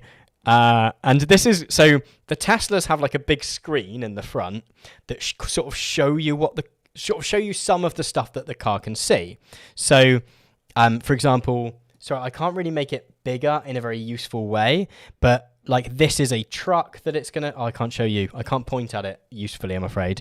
But so there's like a lorry in front of it, and you can see here lots and lots of speed, lots and lots of traffic lights, sorry. Like, it's like there's loads of traffic lights just flying at the car. And this is like a representation of what this car thinks it's seeing, okay? So it's doing its thing with its cameras and its LiDAR or whatever the Tesla models are built on, and then it's reinterpreting that for the person that's driving, and it thinks there's loads and loads of traffic lights just sort of flying at the car. And eventually what happens is the guy pans up, and there's like a sort of flatbed, sort of like pickup truck type thing with 3 traffic lights that are not on in the back of the thing, right? Because these cars don't have context. So they see a thing and they go, here we go. This is traffic lights in front, right? And it's not wrong, right? To the machine, to the car, it's not wrong. There is traffic lights in front of it. It's just that they're turned off and they're being transported from one place to another. They're not traffic lights that it needs to be meaningfully looking at. So they keep talking about the fact it's on public roads. And the whole point is that you watch this video and you go, look, this car is operating in a real world scenario. And realistically, you go, this guy that I have, to overuse an overused term on the internet, people that have a parasocial relationship with the guy from Veritasium, go like, if he says it's cool and he's driving in the car, I shouldn't be scared of them too, and I should want these in my place. But the reason they work in this, specific scenario, because I think as someone was saying in the chat a minute ago, there is a huge amount, as Shahaya was saying in the chat, there are many, many people involved in this fully automated service, right? Like, technically they're driverless cars, okay? There's no one sat behind the wheel. However, like, there's just so many people in other ways. Like, it's not just being behind the wheel that is the only way in which you can drive a car. It's just being driven slightly differently. I'm going to take, 3 minutes to pop to the bathroom, and I will be back. Oh, yes, and as Tor says in the chat, we will watch... I've not seen it yet, but there is a video where a Tesla saw the moon and thought it was a yellow traffic light, so it just kept braking all the time. I will be back in literally a couple of minutes, I promise. So stick around, don't go anywhere, and we will continue with our discussion of this just outrageous piece of I'm going to call it misinformation. I'm going to go there because this guy likes to make videos about misinformation. So I'm going to say that it's not a guy in their basement telling us complete lies, but it is someone leaving out important information because they're being paid to do so. I'll be back shortly, very, very soon, I promise.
Sorry, thank you very much for letting me know that I was muted, Tom. That is very helpful. Ketra saying the same thing. I was sort of chatting about how I often worry that if I pop to the bathroom or something, everyone will disappear, but people were stuck around, which was very kind. Thank you for doing that. And I was just talking to Brian's point. Brian in the chat has said, I think Tom has a good point to be skeptical of things, and Veritasium would say the same thing. It's unfortunate that his video was so one-sided. I mean, the key point is that he was paid to make it one-sided, and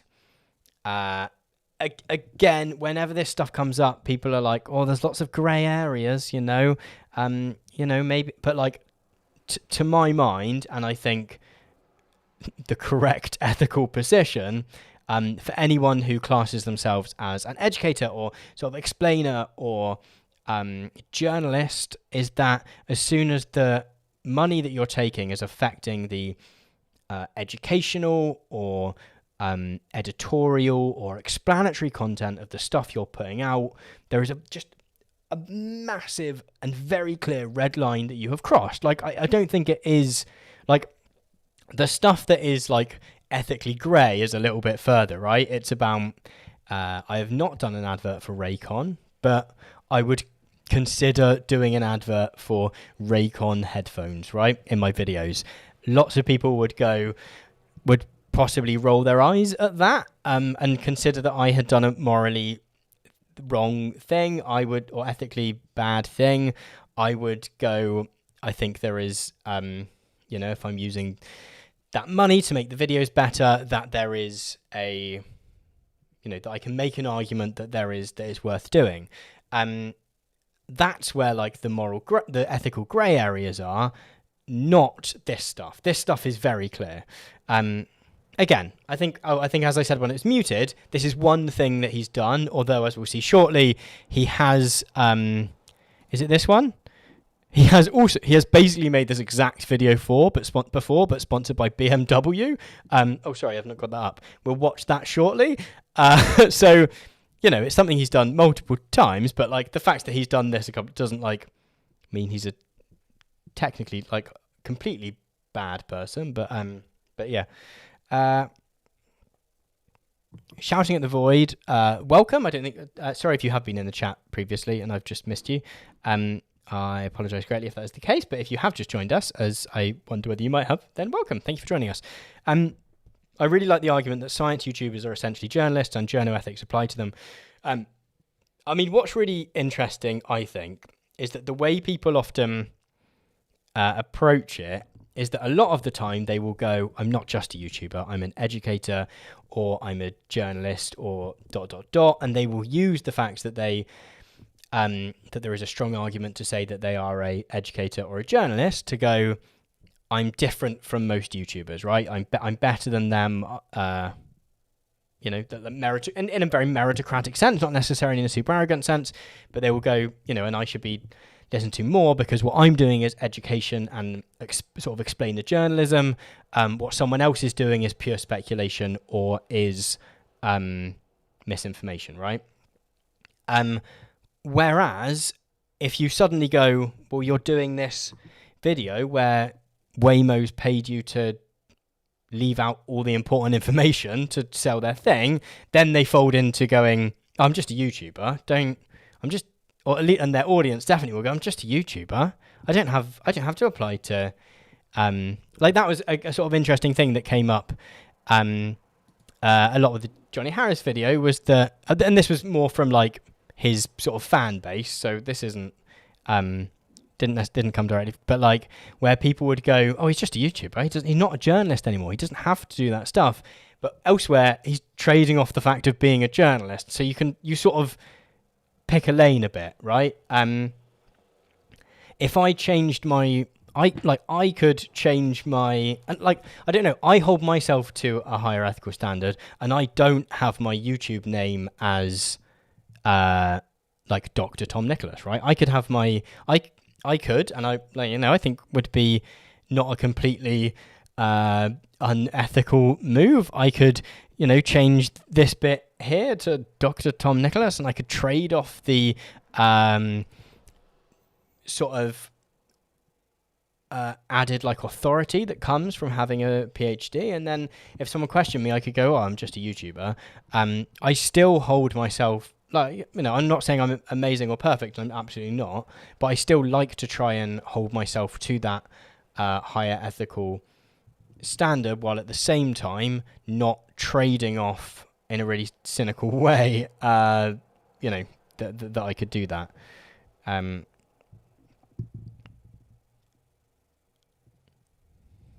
Yeah, Shouting in the Void making another good point, saying, this reminds me of the old Cinema Sin style satire argument. It's serious when people agree, but not so serious when people criticize you. At least I see something of an analogy. In fact, there's a... it's like the whole I'm only joking. It's the whole like making edgy jokes, right? Where when a bunch of like far-right guys laugh along with all your like misogynistic, racist jokes, then you're happy for them to sort of take it that you're just saying what you mean. But as soon as someone goes, oh, look, the thing you're doing is questionable, then it's like, oh, I'm only joking. I was only joking. Can't even tell a joke anymore, blimey. And it's a similar thing. It's a similar thing. I'm not saying the Veritasium guy specifically would do that. That's a broader process. And I'm always interested more in the broader processes which have made this guy make this video than I am him in particular, if that makes sense.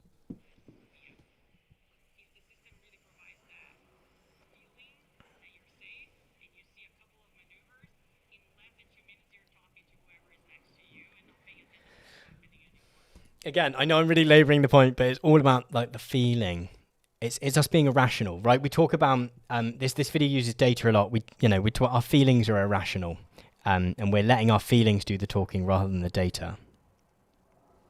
But we're not the data. Just to be clear, I'm saying that's what the video's saying.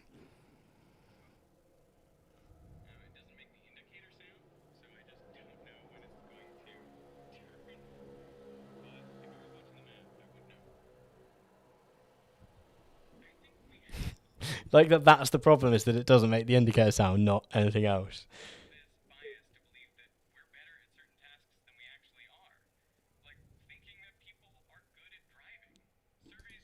So the sad, okay, so the sad music. So previously we had the bit with the aeroplane where it's like, if you don't want cars to, if you don't want driverless cars, you actually want people to die. That's sort of, you know, so if you want people to die, that's on you. Here we've got this sad music where it's like, you know, we actually think we're better at driving than we are, and it's like he's like, you arrogant prick. Actually, you're being an arrogant prick. You're not good at driving. You're not good at driving. Okay. Like it's like the other end of the thing. Oh, the video is too quiet because I had the sound turned off, and so you were hearing it through my headphones. But basically, he started to talk about how we all think we're too good at driving, and so actually so now we're not wanting people to die if we don't want driverless cars, but we are being arrogant. So 74% of people believe they are above average drivers. Think about that. In the 20th century, 60 million people were killed on the road. That's basically an extra world war's worth of deaths. Driving cars, people driving cars is world wars. Silly. And we really have no one to blame but ourselves. The National Transportation and Safety Board has identified human error as the cause of 94% of accidents.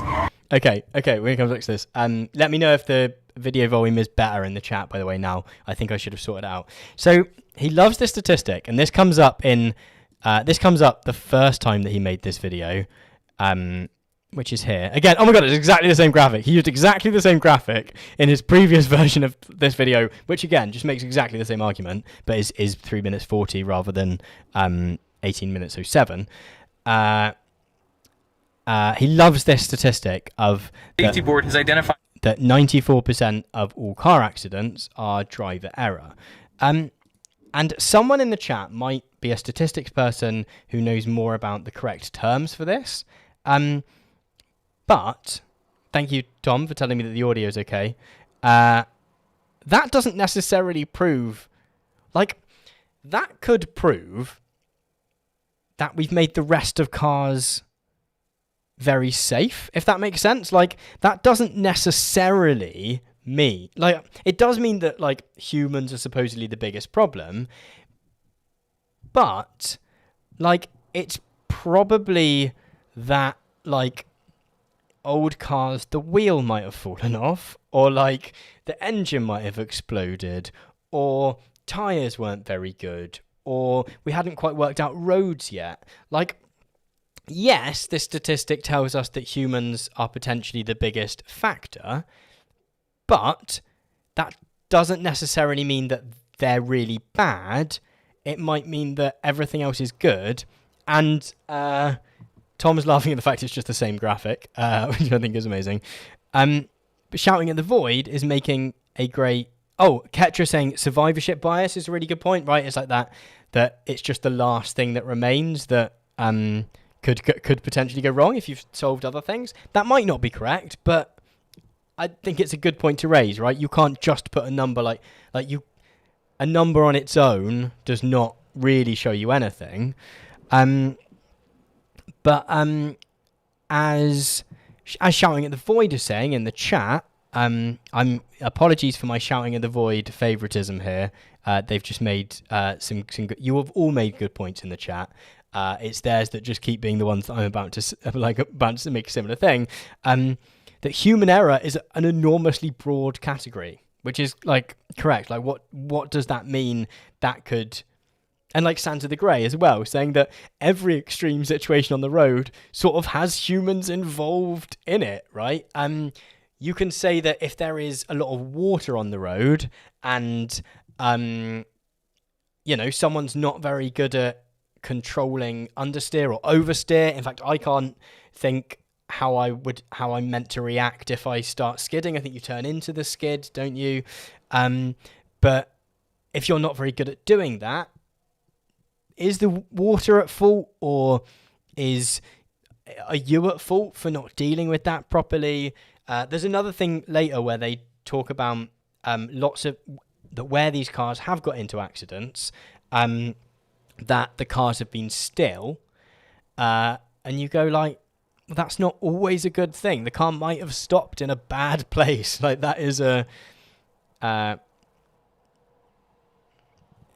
don't know,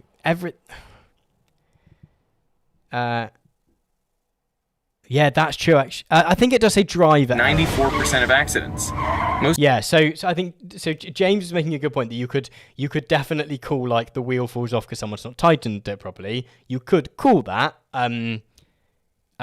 human error, right? And that's really good. That's like another way that this figure could be. But he does say driver error, so well. But like, yeah, just how do you define what? Because everything's sort of the driver's fault, right?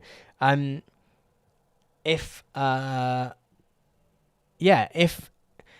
tires I bought, if they wear down quicker than they suggested they would on the packet, and I've not checked them, so I've not noticed, how do we decide whether that is the fault of the company that's made the tires, or whether it's the fault of me for not checking them properly? Tom saying humans make AI, so it's all human error. Like, yeah, you could totally make that argument. Sienna saying that they're learning a lot. I'm glad. Usually we do 2 hours, but I think we're just going to stick 3 because we've not even watched half this video yet. I like everything that. Yeah, so it's just worth, and like, it might be that it is the case that the way that he is presenting the statistic is entirely true, right? And as Bash the Flashbank the Tank is saying in the chat, like, we can go away and we can, try and find the study and what methodology they used, but like, at the same time, I'm just like, we don't owe him that. I don't feel like we owe him that because he's told us that he's being paid to do it. So this is the only. So it's interesting that the the references for this video are Waymo's own safety reports. They are this state-by-state driving thing, which is very much the kind of thing where it's just like, here's a load of information, which doesn't really explain much about it. So, so I guess you would take, is there a total? I guess you would take the number of, like, crashes. So you would take, like, fatal crashes is all it has here. And then you would divide it by, like, the ones that are the fault of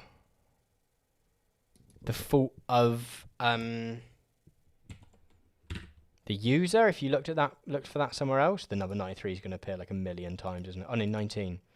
Can we find that? Was it 93%? He said.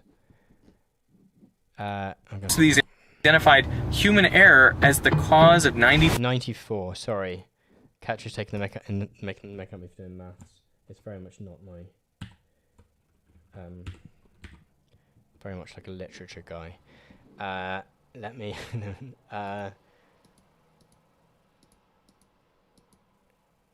Okay, so BAC. Oh, that's blood alcohol. No, that's something different.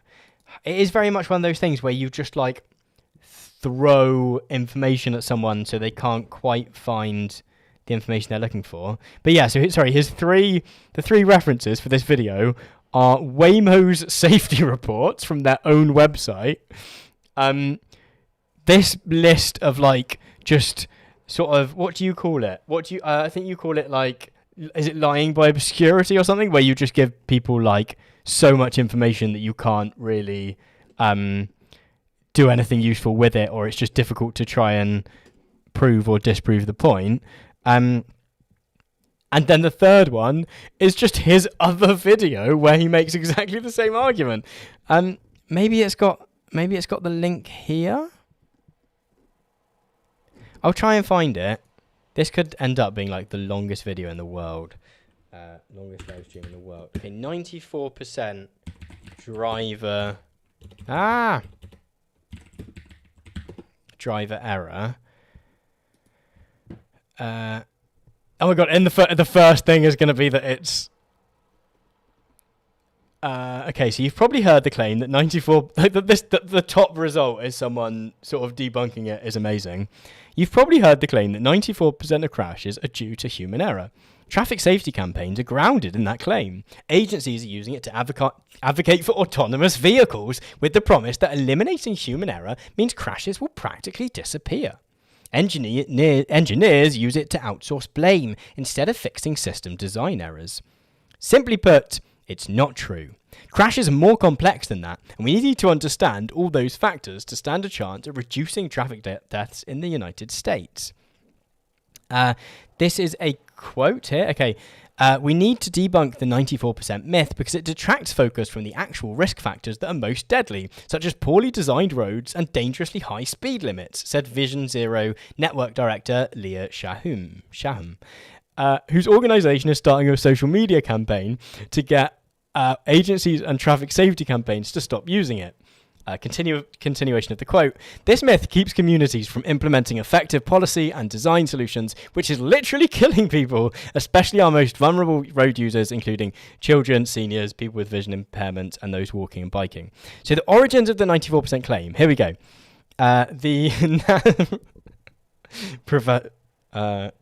Professor Dr. Long.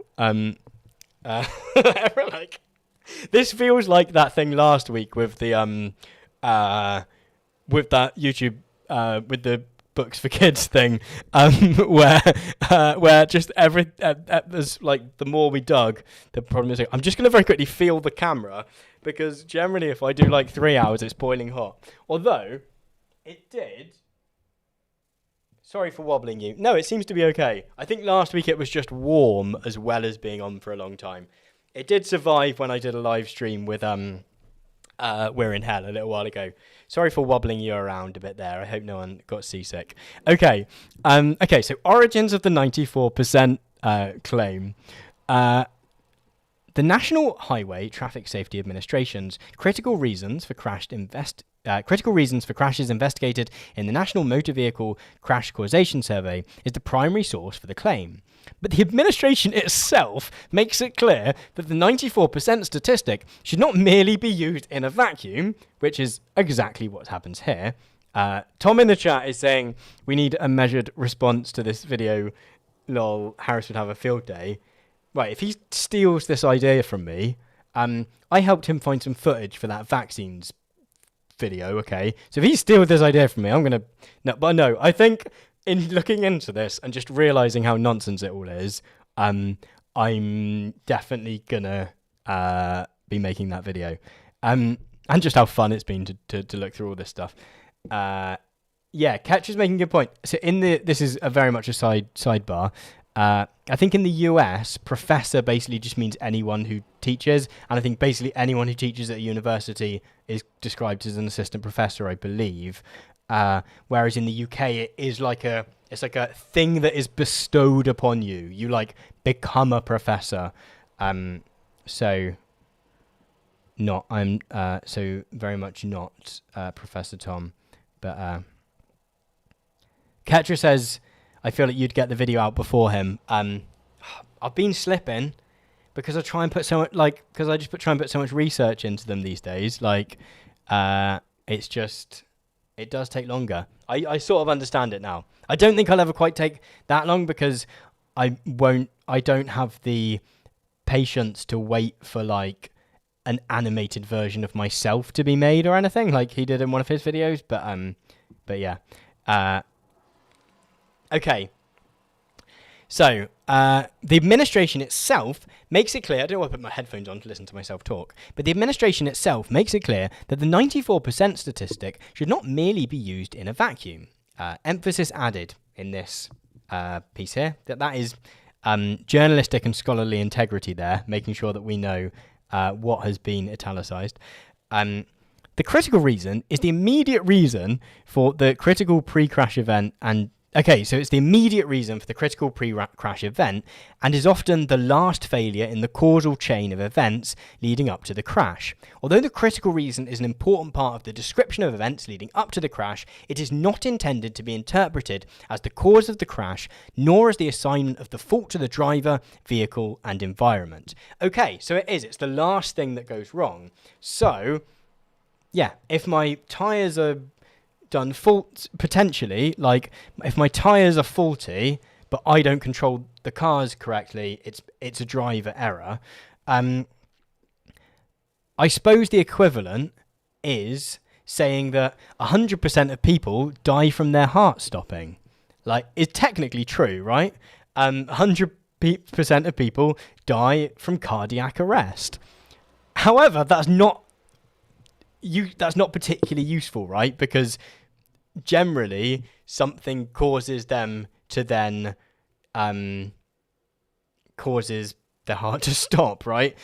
Sometimes it is a sudden adult death syndrome, it might be, or it might be sorry, this got dark very quickly. I won't mention particular things actually. That feels a bit like that needs a warning prior to doing that, but everyone dies because their heart stops. But that's not a useful statistic because we have to look at the other things. Organisations still flaunt NHTSA by citing human error as the cause of crashes. It starts at the top with US Transportation Secretary Elaine Chao. She used the figure, so I'm not going to read the whole thing because there are others. So there's plenty of people using that statistic.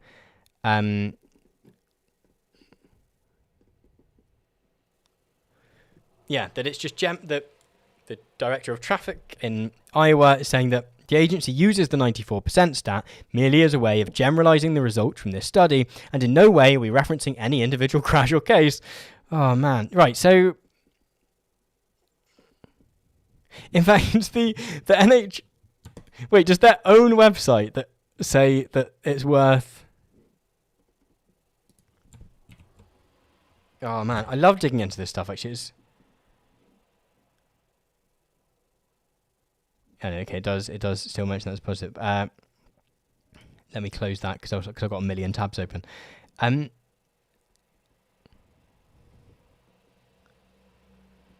So the National Vehicle Agency, sorry, I can't remember what it's called, I can't remember what the acronym stands for.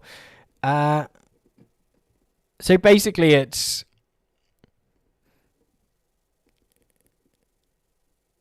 not true. Again, it's just a useless, as we sort of instantly thought when we saw that statistic and we're like, okay, that's a number, but okay, so consider this scenario as you think of that last critical reason. So this is a scenario which is going to show us how a car crash can be assigned to driver error, even though there's other factors. A driver is moving at 40 miles per hour on a road posted at 30 miles per hour, but engineered to be forgiving to the right driver at 40 miles per hour. The driver, who recently traded their Prius for a Ford F-150, then makes a high-speed turn at a signalised intersection onto a road with corner radii designed to allow high-speed turns. The light is green for the driver, which means the person crossing the street parallel to the driver's previous direction has the walk signal as the driver turns across their path. It's at night on a poorly lit intersection with a low visibility crosswalk. That person on foot is hit. The velocity and height of the vehicle is such that the impact is fatal to the person in the crosswalk.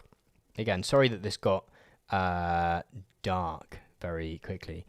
Brian Nelson is calling this deep dive with Tom Nicholas. I mean, the fact that the stream was probably meant to end 20 minutes ago and we're nowhere near done suggests that we've gone too far down the rabbit hole, guys. In fact, I do a lot of what I quite often say when I'm talking about this stuff, because it really interests me, is that I'll say like, there is an argument to be made that this is misinformation, right? That although we don't think about it as such, that misinformation is quite a mainstream thing, and generally companies that are trying to push us to support certain policies, like this video, which is trying to push us to, push our representatives to allow driverless roads in our cities and towns, that we should, even though this is like mainstream and well produced and stuff, we should consider this misinformation just as much as the like guy in his parents' bedroom being like, oh, the Bill Gates is gonna inject you with MI5 5G chips, this also should be, but I feel like, particularly now it's got warm, I'm giving off the sort of latter vibes rather than the former. Okay, let's keep plowing through this for some more interesting 4% of accidents. Most of these errors are impossible for a machine to make. Well, apparently they're not, because we just looked at... Like, it's either that he's not... Like, I don't know what's better, that he's not bothered to do more research, or he has, and he's ignored it. Because, the fact that this is the first result on Google when you type in 94% driver error, okay? And, we know that Google is... tailored to you and me type, but I've no reason to think that the 94% error would be more likely to come up for me than it would be for him. But the fact that the first result here debunks that means he's either not bothered to Google it, or he's seen that and then he's decided to ignore it because he's being paid to ignore it. I don't know what's worse. I don't know. Again, I'm trying to be nice to this. I'm trying to be nice and be like, but ethically, I don't know, it's bad, and it's clearly bad, and, doesn't reflect on him as an entire human being, right, or his entire body of work, but it's bad. Every year, when people are backing out of driveways or parking spaces, in the US, up to 200 people are killed, and it's frequently older people or children, the children of the drivers. It's awful. It's the old people and it's the children. Think of the children. If we ignore all the context of the data we've just provided, we can pretend that if you don't want the driverless cars, do you want the children to die? Like what? Oh man. And it comes down to the fact that we don't have eyes in the back of our head, and even the backup cameras, still have blind spots. But if you have a vehicle that has, LiDAR and radar and 29 cameras, you're just not going to hit them. That feels a bit like the sort of Gillette argument of like, your razor with 4 blades cuts you occasionally. So buy the one with 5 blades and you're fine. Up here in the very prominent top, there is a 360 LiDAR. So it can see all around the car. It can see up to 300 meters away with the LiDAR. Okay, but as we've discussed, this has to be drawn out by a human being. This has to be like, it's not just seeing this and going, that's a car, and just going, that's where the road is, that's where it's doing some of that, but for safety reasons, a human being has had to check its map of where it drives, okay? So he's suggesting that it's doing it on the fly, but it's not. A human being has checked this map so that it can drive in this specific place. The way the LiDAR works is it shoots out invisible... Shahaya saying in the chat, you know what's good for the elderly and children? Public transport. Exactly. And actually, the children and the elderly are often people that need to go to specific places, right? They need to go to the doctor's surgery and they need to go to the school. And so public transport works really well for them. But we're not going to have it because we're going to build driverless cars so that about 40 rich people maybe in your city can sort of get basically a taxi. Laser beams scanning around millions of times a second, and then it detects the reflection, and how long it takes to come back allows you to determine how far it is to that object. So what it's doing is like painting a 3D picture of the world.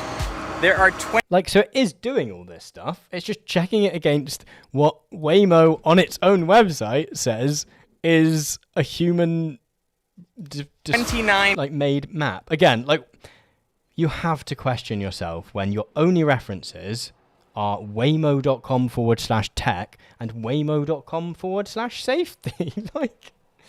Oh man. Watching the world saying doesn't LiDAR, radar just let in contextualized 2D images? I don't know. I will hold my hands up and say I don't know enough about LiDAR to tell you that. Cameras around this vehicle, which gives you full 360 vision. It gives you close range vision, what is right next to the car, and also long range vision going out 500 meters. This car could detect a stop sign or a pedestrian 500 meters away. How many of us have eyesight that is that good? There's also a microphone up on top to listen to what's happening in the environment, and if there are sirens, then the car... I like that that's just the extra little thing. It just goes there's a microphone as well, in case you're not convinced yet.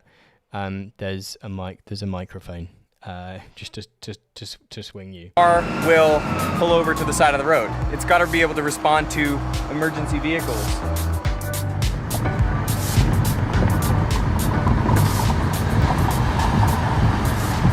Does it have? I wonder if it has to be and this isn't a massive problem, I guess, because they tend to be true over a national thing. Catch was saying in the chat, if it does it in real time, it's vaguely impressive. And yeah, it does. It 100% does. But it's not doing that because it can't, because it has to avoid doing the thing we saw a minute ago where it sees some turned off traffic lights in the back of a van.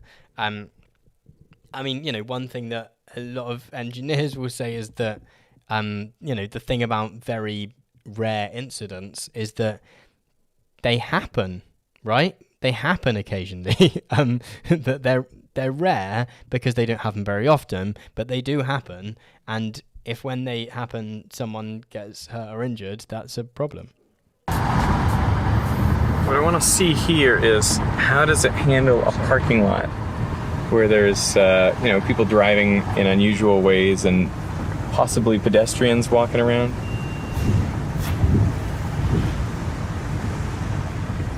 Whoa, that was a sudden stop. The car made a pretty hard stop there. I think That's not like that. It sees someone on the pavement and like screeches to a very quick halt. There wasn't like, I don't know. He was like, oh, there'll be lots of people driving unpredictably here, and it just sort of didn't happen, did it? it saw that guy with a cart coming up on a pedestrian crosswalk. And one of the interesting things that the vehicle is always doing is not only seeing where things are and where they're going, but also making predictions about where they're likely to go. So this car doesn't just have one potential future. It's constantly imagining, well, he might cross at the crosswalk, or he might keep going, or he might turn left, and so it has to be prepared for all of those different options. And But does that mean it just like stops? Or like, I don't know. That makes it sound like it has so many options that its thing is just like stopping. It even weights the options of like how likely it thinks that he's going to go on the crosswalk versus go straight versus turn. And you can see that with the thickness of the line in the little simulated graphic that they have. I love that whenever it, like, to actually prove to me, he's like, yeah, but here's the simulator. Damn it, Albert, saying in the chat that, like, I wonder how this handles the trolley problem. And that is a thing, right? That it's constantly doing trolley problems. Yeah, Ketra saying, I'm not a qualified driver, but isn't suddenly stopping bad driving because it makes the person behind crash into you. And yeah, I'm pretty sure if there is a crash because someone stopped and everyone's crashed into each other, the person at the front is at fault. Like, it's their fault for stopping too quickly. It's not for that being the like one piece of unpredictability. Like, if we go back, it's a guy that's like on the pavement. He's not even like, I will skip forward again. Like, he's not even. Things that the vehicle is always doing is not and only it just stops. So, like, was it taking the corner too wide to begin with, or is the problem after that? In the little simulated graphic that they have. Stop too much. A few years back, I think a lot of people were talking about how autonomous vehicles have to figure out who to hit in case of an accident. Like, do they pick the orphan or the nun? Should the car hit the motorcyclist with the helmet on because his injuries might be less severe? Or should the car hit the motorcyclist who does not have a helmet on because he did not properly protect himself? I remember if that cars were being, programmed to hit the the sort of like discussion for quite a while. motorcyclist with the helmet, that would mean that in a way, it would become safer to ride without a helmet. Well, that's interesting. I watched a Knowing Better video about driverless cars, which was sort of like obviously much better than this because we weren't being paid to say it. But interestingly, he sort of says a very similar thing with very similar wording, which is interesting. But the reality is that 99% of accidents aren't like that. Every year. Right. Sorry, but you want driverless cars on roads everywhere now, according to the title of this video, and even, you know, taking into account some hyperbole for the title, right? You want them soon, okay? Like, I don't know, even 5 years. 99% of accidents might not be like that. 1% of like however many millions of cars you want to, you know, even of 1,000. You know, if there is 1,000 accidents, 1,000 times where a car has to make a choice like that, that's, oh, I'm so bad at maths. 100? Tell me if I'm wrong. Tell me if that's really embarrassing maths.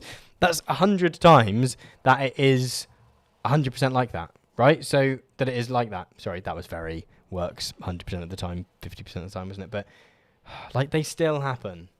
As Watching the World is saying in the chat, they still happen.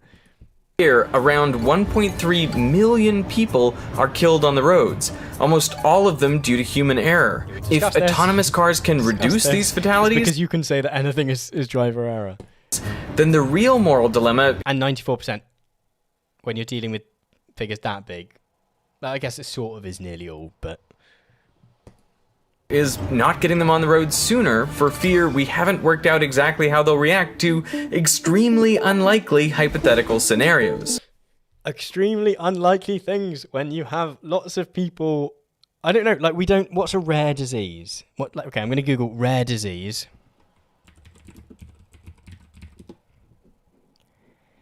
On Rare Disease Day. What? Okay, what is a let's try. I can try and think of an example of a rare disease. Cystic fibrosis, muscular dystrophy, spina bifida, haemophilia. That's from a government website from. Is it Washington in Australia? Is that wa.gov.au?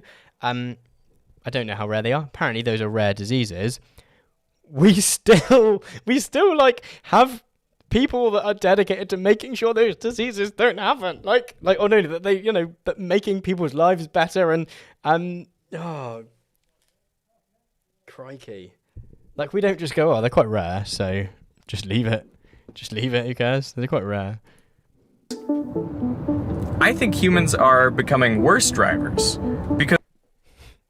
Just got a feeling, mate. Just got a little feeling. Just got a feeling that... I'll look in his sources to see whether he provides a source for humans becoming worse drivers. I can't because it's just that page of lots of information that's not really presented in a useful format. It's the safety page from Waymo's own website, and it's another video by him. Skeptol Shiv saying, I have a rare disorder, Klippel-Trenaunay syndrome. Like, yeah, and we, hopefully, I mean, we all hope that there are systems that stuff, like, I don't know, like stuff in place to try and make your life as good. Like, I don't like to try and help you, right? Blimey, just vibes. Tom's saying, just sort of vibes, just vibes that he's got a feeling. He's got a feeling, so that's cool. Because we're just so prone to distraction. Think about the main reasons. Okay, we have laws against driving on your mobile phone. We have laws like that. We decided it was a problem, so we said, can't do that. Please don't do that. And that, oh man. Why cars crash? Because people are speeding, they're under the influence, they're distracted.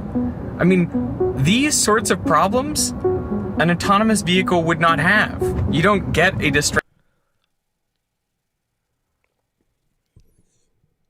These things are illegal, right?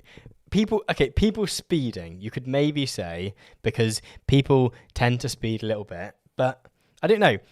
As in my experience, I would suggest that laws against drink driving and laws against being on your phone while driving have been pretty successful, I would say. There's a reason why you don't have so many rural pubs anymore, and it's because you can't go and get pissed and then drive home.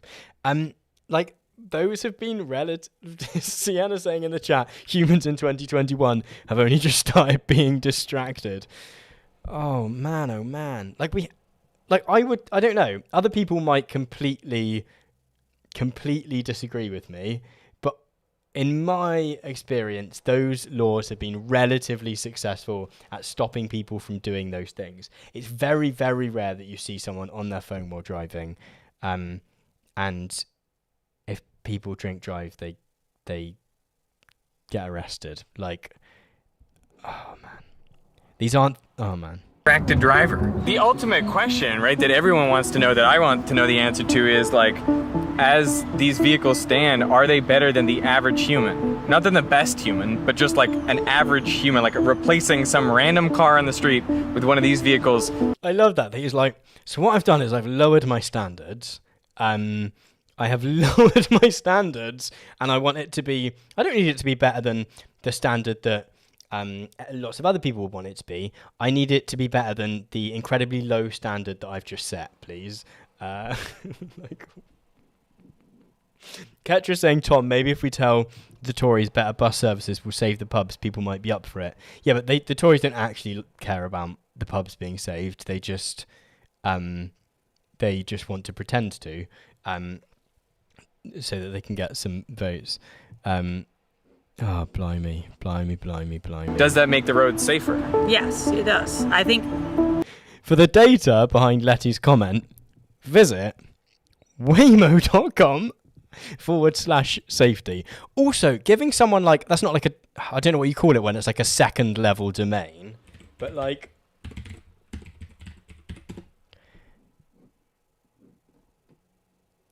you don't tell me, like, it's white papers and stuff. That's not, like, if you're going to give me... So what I like to do, if I reference something in a video, you might notice this. Generally, what I do is I take an actual quote from the source that I'm citing, and then I leave the reference, which will tell you where it's from and the page number, so you can go and see that quote in person, like for yourself. The reason I do that is because... and lots of very this isn't like a name and shame, but in the so like Philosophy Tube's latest video about Jordan Peterson and ideology, there was a bit where I can't remember exactly what she was saying, but a reference came in the way she does in the corner to what's it called? Thingy's article. I've got a copy of it printed out.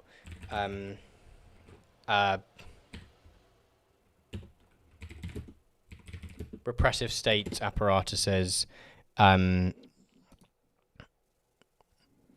Althusser's ideology and ideological state apparatuses. And watching the video as someone who has like read that, I was like, I don't 100% see how that connects to what you're saying. So it ends up acting a little bit as, promise me I've done some reading, but I think it was sort of a mention of structuralism, and that is sort of a structuralist approach to analysing the organs of the state, but it's not, it just didn't quite fit. And if there was a specific part of that she was referencing, like if there was a quote, you can go, okay, I see exactly the bit that you're pulling out. So it probably makes my videos a little bit less in like have a bit less flow maybe, because there's lots of title cards coming up. But like the thing I like to do is to like pull out a specific quote, so you can go, this is the specific bit of information I'm pulling from that source. Here's the page number. You can go away and see what context it's in. And you can, you can go too far the other way with that, right? You could pull out a single word and you could go like, quote, thee, right? And go like, as Shakespeare once said, thee. Or you could just take tiny things out of context, right? But yeah, just directing someone to a web page where it's just really difficult to, like, where am I going to find the data she's giving me here? Like, that's difficult to find. That's not a helpful reference. we would never launch a rider-only service if we did not meet that base safety framework. If that's true, it means like every vehicle that's not on the road is kind of a worse situation. Do you know what I mean? We are really working really hard to launch. Again, it's all, every driverless vehicle that isn't on the road is a dead child. Like, oh man. This in larger areas and new areas too, but we need to have the experience to show the regulators why we believe it's safer, and for that you need to be driving miles. Okay, regulators. See, that's what this video is for. They're not trying to sell you the car because it's not, like, you know, it's not going to be available in places where most people are for a very long time, right? They're not going to have these driverless cars in the city where I live for 20 years. I would hasten it, at least 10, right? At least a decade. These cars are not going to be in the city that I live in. They're not trying to sell you the service. They're trying to sell you on the idea that you won't kick up a fuss when, I suppose if it does come to your city, that you won't kick up a fuss about it when the council or whoever, are considering it. It wouldn't be worth their money to spend. Realistically, this has cost them, tens of thousands of dollars for this video. More than that, actually, I'm going to say. Allegedly. Do I have to, allegedly? I don't know that for a fact, but I would suggest that this has cost them tens of thousands of dollars to make this, at least.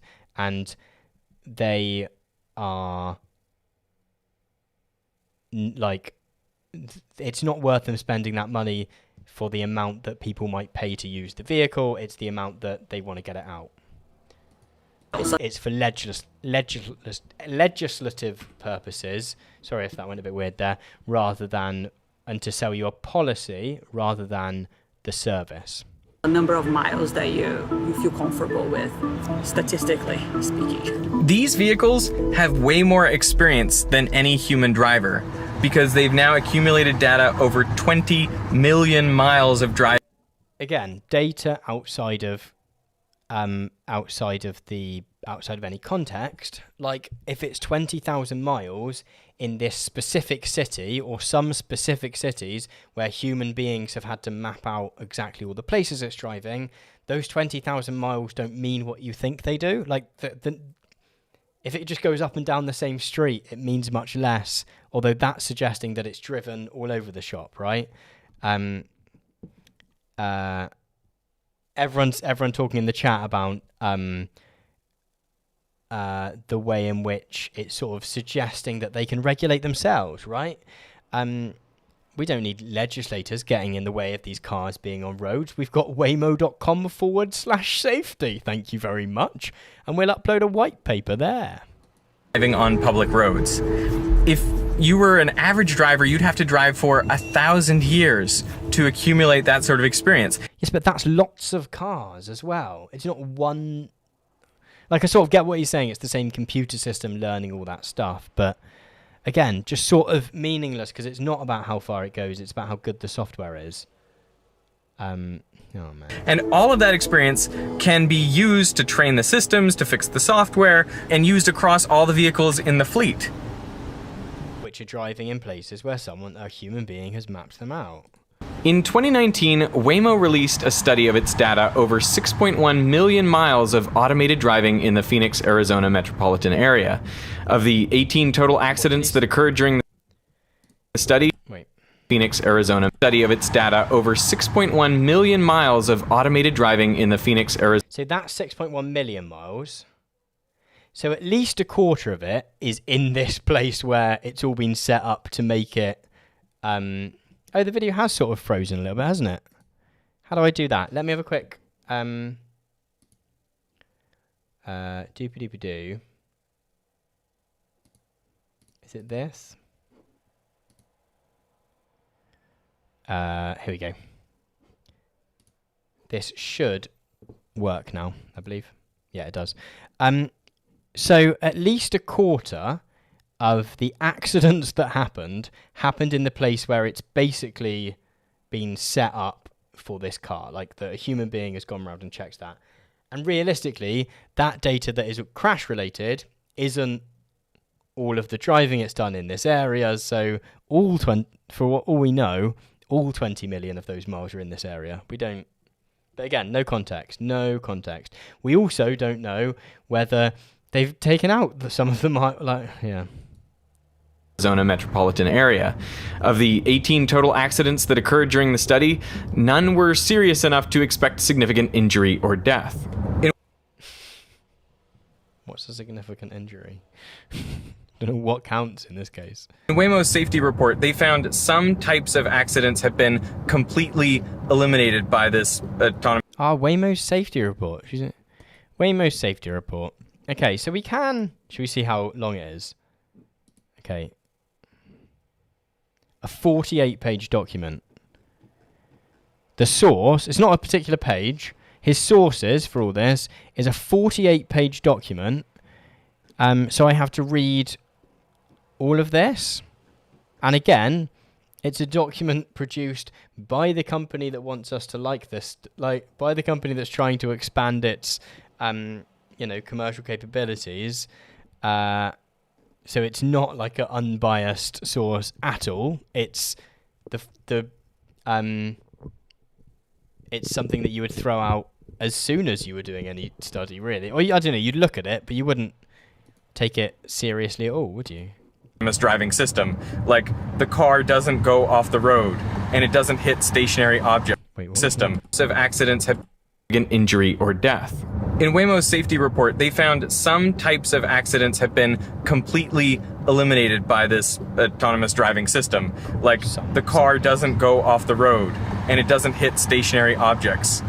Humans do those things. But like, generally because something else happens?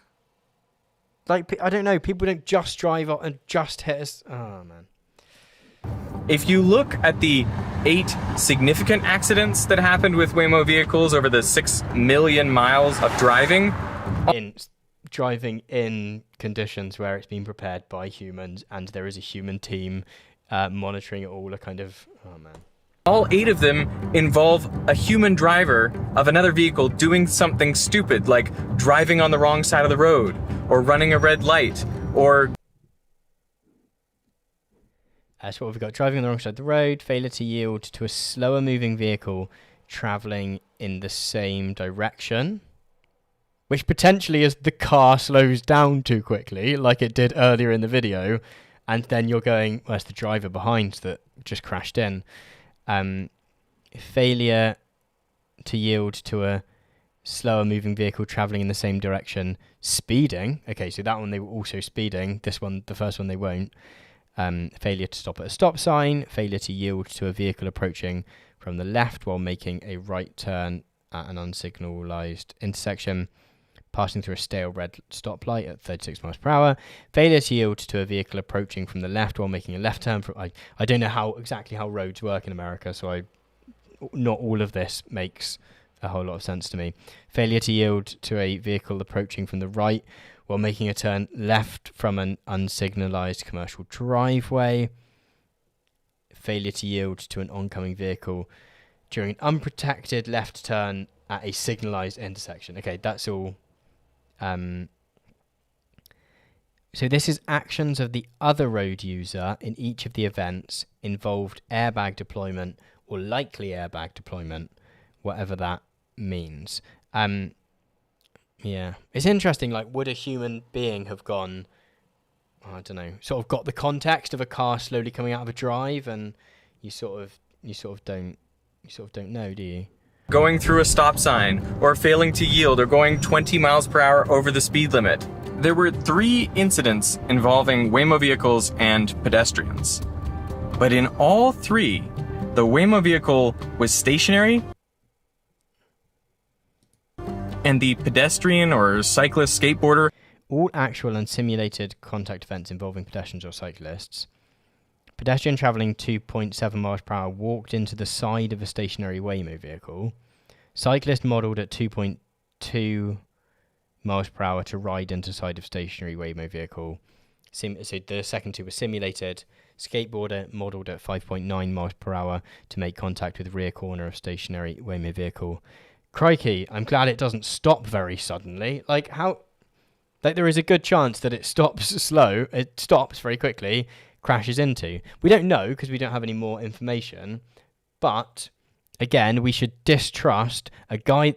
I don't think that's unfair or uncharitable to not trust a guy that's being paid by a company who's drawing on information by that company to tell us that what the company wants us to think is correct. Ran into the vehicle. Waymo also takes some of that real-world data and they put it into simulations and they tweak it a bit. So they try adding like a bicyclist, going fast or going slow, or they make the car turn faster or slower. So they change all these parameters and variables and they see what the software will do.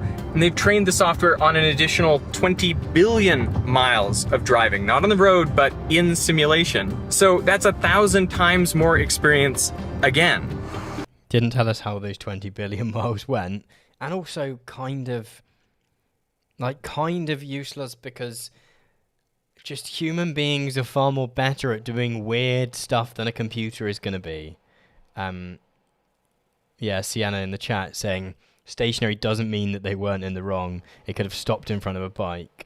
Yeah, we don't know, but again, it's not uncharitable or unfair to not be instantly trusting of someone who's being paid to do this, to tell you this, is it? Drawing on the data of the same people that are paying him to do it. The question for me is, when is stepping inside an autonomous car gonna feel the same as stepping inside an elevator? Because I think that time may be coming sooner than you think. I like the idea of this technology, but honestly, getting in the car, I wasn't quite sure how it would feel. It was a little bit And again, we're back to like the feeling. We're doing too much feeling, right? We're doing too much feeling. We need to stop listening to our silly feelings, and we need to look at the data, because when we, look at the data that's being curated by this company and ignore the fact that some of the statistics I'm telling you are bullshit, oh man. uncertain. But once I saw it just handles so confidently, like driving's one of those things that I feel like you can't hide whether you're a good or bad driver. It's just like, oh, what's it going to happen when... I famously, the one thing you want in a car, as someone driving a car, is just confidence. Anyone who's confident, you can just style it out, can't you? You can just be like, nah, it wasn't, he plowed into the crowd, but did it confidently. Looked very confident. You can never be too confident. And also, how does a car look confident? Like, it doesn't look scared, does it? Jesus. Rohit Paul saying, you find everyone doing propaganda. What have you done in your life apart from doing this shitty live streams in which hardly 10 to 20 people watch? I don't know. It's been fun. Like, I don't know. Like,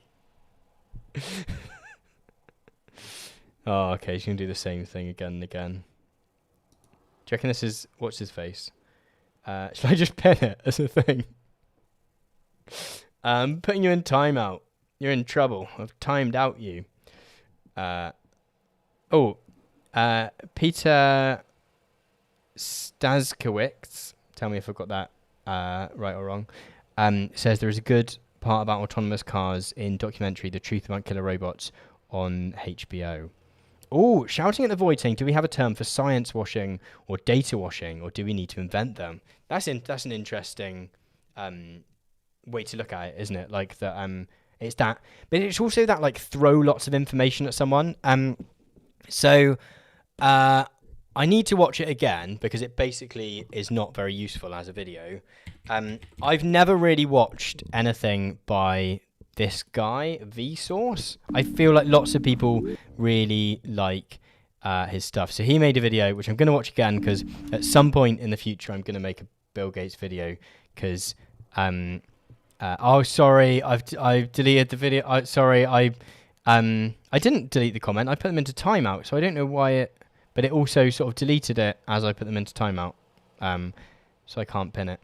Sorry, everyone. I would love to pin nonsense. But so this video is sponsored by Bill Gates and was inspired by his new book, How to Avoid a Climate Disaster. And it sort of at the end comes to some conclusions, which I would go, I need to watch it again. Because basically, he just talks about loads and loads of stuff in it. But it doesn't necessarily like add up to a broader argument. So he just sort of hops from lots of different ideas, mostly sort of from psychology. So he'll talk about one thing and then he'll talk about another thing. And it just doesn't sort of tie up into a whole argument. But if you're not looking for an argument, you just go, oh, these are lots of clever ideas. This person must be telling me lots of clever things. But like, I don't know, if you're the kind of person that like looks out for a whole argument, then you sort of can't really get anything from it. And I think that's the same thing that's happened here. It's throw lots of numbers and stuff at people and hope that they don't see whether they tie up together. There's a parked car. This guy, this Veritasium guy, also has a video where he talks to Bill Gates, which I mentioned on another stream, so I won't bring it up again today, but where he just gives him like softball questions and finds a tweet that someone did of a legitimate article by a legitimate news source reporting on Bill Gates advocating for a company to buy the Oxford vaccine, and for it to be sort of essentially privatized, even though they initially said they were going to like gift it to the world. And he like blurs it out. But if you saw the tweet the first time, you know that it's legit. But he sort of presents it to Bill Gates as like it being just someone on Twitter doing conspiracies. So this guy has, and I don't think he was paid to do it, but this guy also has an interesting Bill Gates video, where at the very least he's just super sympathetic towards him, and so doesn't want to. And like, I don't know, you want Bill Gates on your show again, don't you? So you don't ask him any hard questions. Or a cyclist or a pedestrian, and it just sort of handles all those situations with such confidence and ease that I think, I stopped thinking about it. After they pass a couple of your mental tests, you're like, I'm good. I think I'll be okay. But that's not the problem. The problem isn't us just being a bit worried. But that's like the book ending of it, because they want you to think that that's the only problem. Yeah, I felt the same way. I think a lot of people miss the bigger implications of what is achievable once fully autonomous driving is commonplace. Riders with disabilities, seniors, and the blind can get around more easily. Buses. Have you heard of buses? Have you heard of buses and trains? This guy would love public transport. Seriously, No, don't go and like... But if someone bumps into him in the street at any point, do tell him that buses and trains are things which, when designed well, and trams, and we could design our cities around people with additional requirements in terms of mobility, rather than trying and patch it up with sort of it's not like moonshot technology, because it exists in some sense, but it's not there. Transportation will get cheaper. Think of all the wasted value in the cars that spend over 95% of their time parked. We can... Buses and trains and buses. It's not going to be loads better to have lots of... It's taxis. He's talking about taxis. And we have taxis as a thing, and people still have cars. If this was if this was the sort of... Again, he's doing that thing of this is what the world would look like. But the world would look like the same having this technology as it would having taxis. And we have taxis. They are a thing that exists. And we even have Uber, where it's super cheap, right? Because the people aren't paid very well. Oh man. Just someone tell Science YouTube about trains, please. They will absolutely their minds will explode. But they won't make the video because there's no money. There's no big train. Regain a bunch of time and feel happier because commuting and being stuck in traffic sucks. We can reduce... But if we're all in individual self-driving cars, we'll still be doing that. We just might be on your laptop, okay? This does not solve any problems that taxis don't solve. Oh man. Traffic, because vehicles will have better awareness of each other. You can imagine one day when all the cars are fully autonomous, they can execute a beautiful ballet driving together. And when that time comes, we can eliminate parking lots and add green spaces to our cities. And most importantly, widespread adoption of autonomous cars could prevent tens of thousands... Sorry, but, Google that, the kind of people that, own Waymo and also, own a lot of our cities will will not be turning parking lots into parks. Like, it's a lovely idea, but that also, the people that want this, the people that are paying him to say this, will not be buying that land to turn it into parks. They'll make more offices or horrible flats that will, people will have to rent forever. Maglev trains, right? Like, just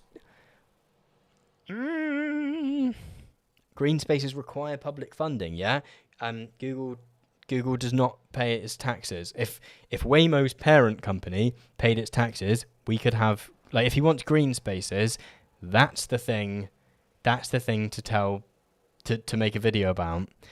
But again, no big park. There's no big park to pay you to make that video, is there? Dozens of fatalities in the US alone. When do you think that this will be a reality? Like, clearly it's coming, but when? If you're talking about big cities, I'm hoping the next 5 years will be really game changing. Like, I'm excited to see it. Me too, believe me. I just don't want to commute to work anymore. I would love to sit in the back seat, do my work. Would you believe it that the person that works is like the PR person for the company wants it to happen? Would you believe it? I'm on the way there and on the way back. or do something fun, watch a movie. Or sleep, yeah. 100%, right? If it took, like, that's not going to be the other thing. Oh, man. Okay.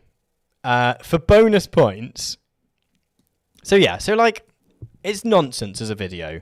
He has been paid by Waymo to make a video about how Waymo is fantastic and should be given more capacity to test out their vehicles on roads, but there's just so much that is left out here, just so much that is left out. And like, some of it, like when we looked at that figure, literally the first thing that comes up when you Google 94% driver error is an article saying that figure is nonsense, and he's just gone, nah, just leave that out. Well, either hasn't Googled it or has left it out. Spidey Waffles is saying hello in the chat. Yo, Tom, been a long time since I've been able to join the stream. Very glad to be here. Very glad to have you here. Thank you for joining. So it's nonsense. The thing that's interesting to me is the fact that as I previously said, 3 references in this video. One is the safety report from waymo.com. Brilliant, very impartial source. One is that just list of like 1 million driving statistics, which is sort of, obfuscation, right? In the same way that the safety report is, there's just a load of figures. That's not a useful way to reference something, because you can't prove or disprove the things he's trying to say, because it's just a big list of numbers, and you need context to that.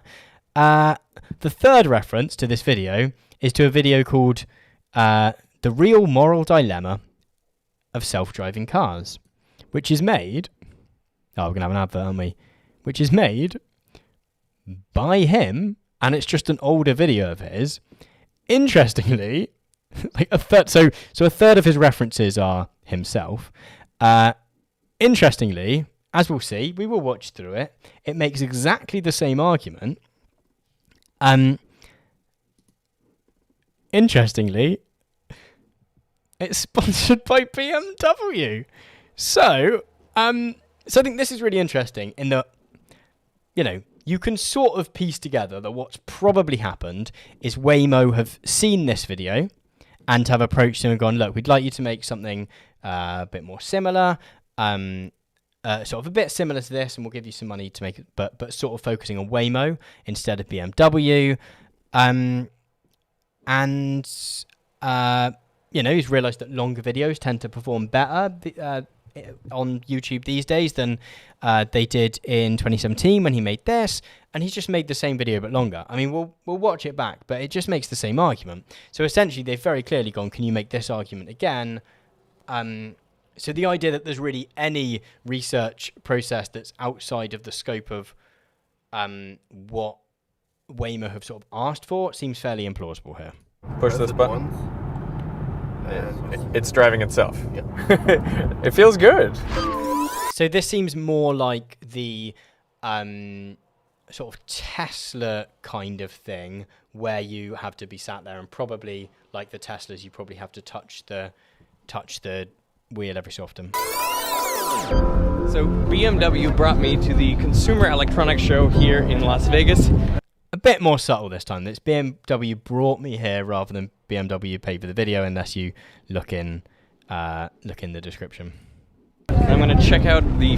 But again, I think it's safe to say that saying that your video is sponsored isn't, I don't know, it still crosses that line, because people don't understand all the behind the scenes stuff of what the differences are in how much involvement a company has, and people, and maybe you can put this fault on the viewers rather than the creator. I don't think that's the case, because I think you sort of, as a creator, have to hold yourself to a certain high standard, particularly when you've got almost 10 million viewers, 10 million subscribers, sorry, but like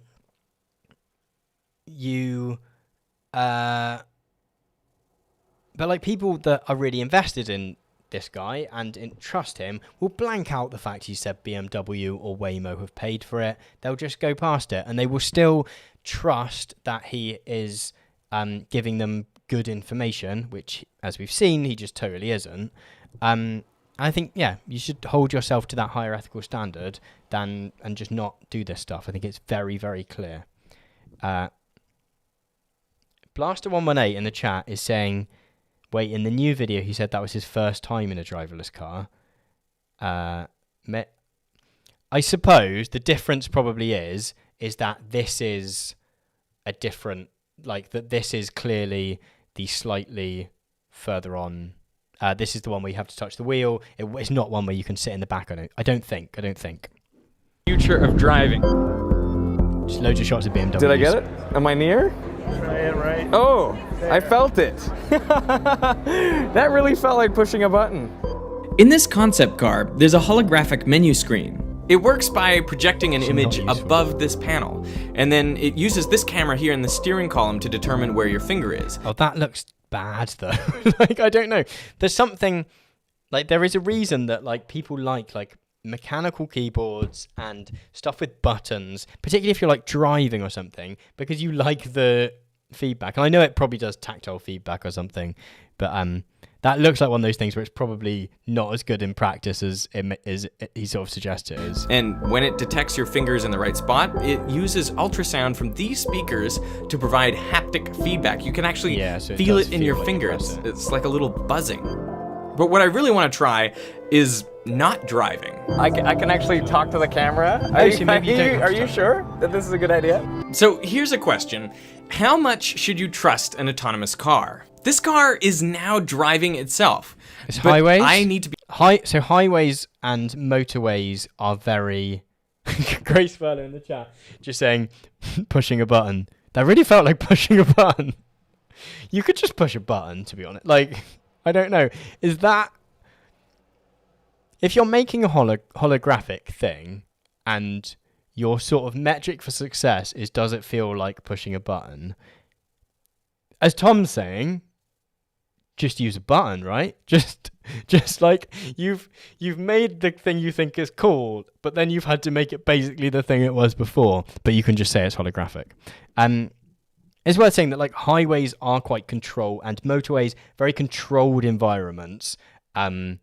Like, beyond any other road, if I'm on a motorway, it is 100% the same all the time while I'm driving. Like, and they go to very clear lengths to make sure that everything is, like, I don't know, when you're in a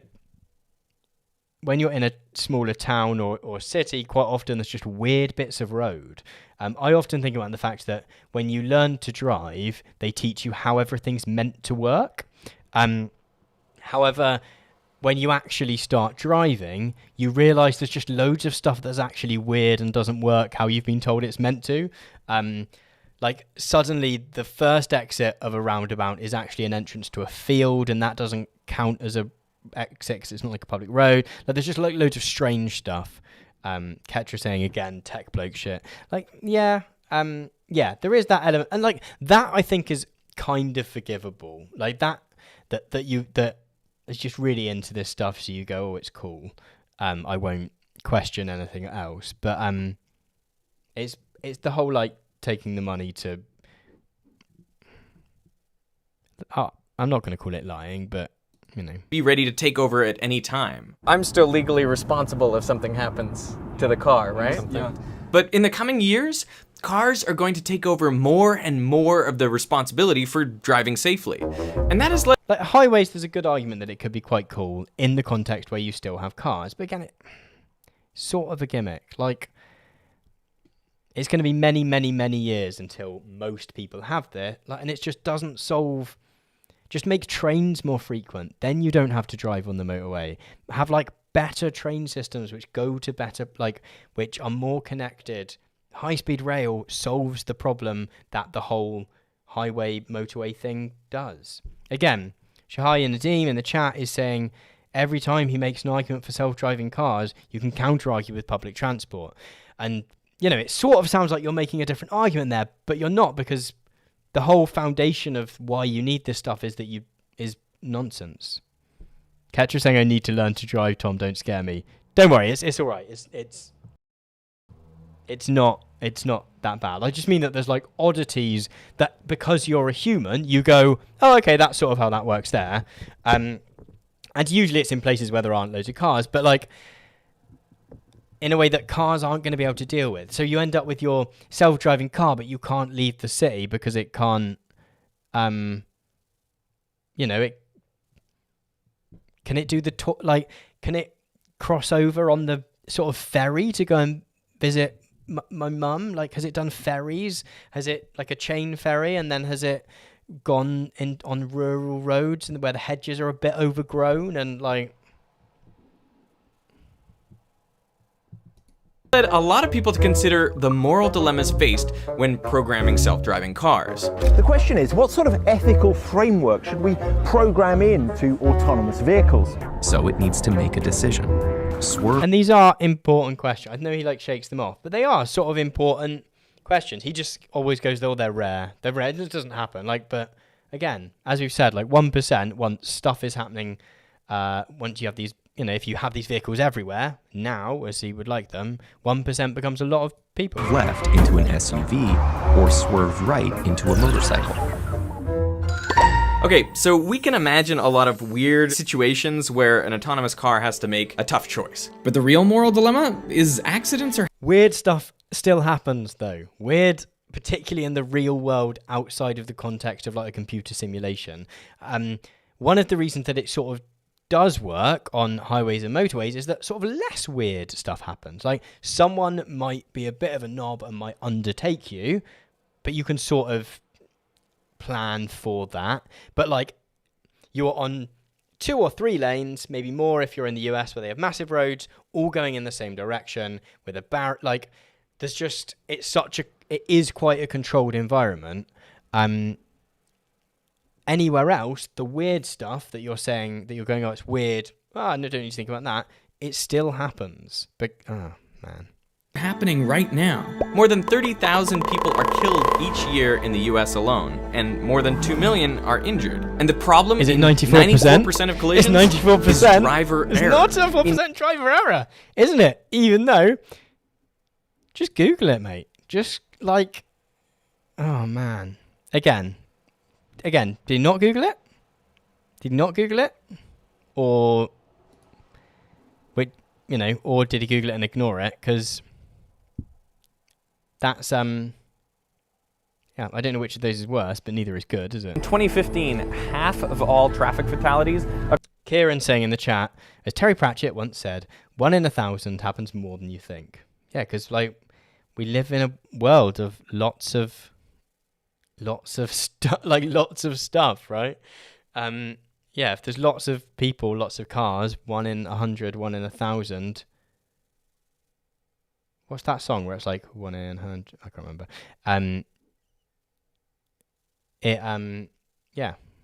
It still happens. Occurred on highways.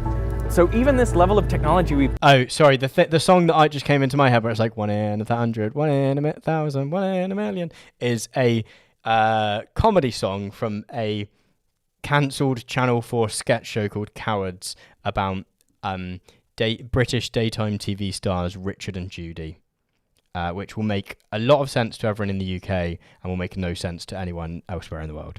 Apologies. Demonstrated today, autonomous driving on a highway could save a lot of lives. We are already shirking our responsibility for driving cars. Highway's not... Again, highway is sort of the place that it could work, but again, trains. We're using our phones.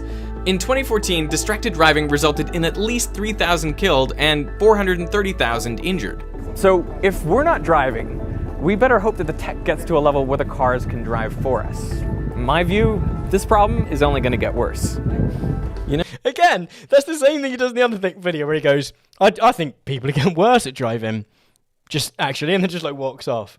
I just got a feeling, mate. Just got a feeling it's getting worse. So, in my view, just got a feeling.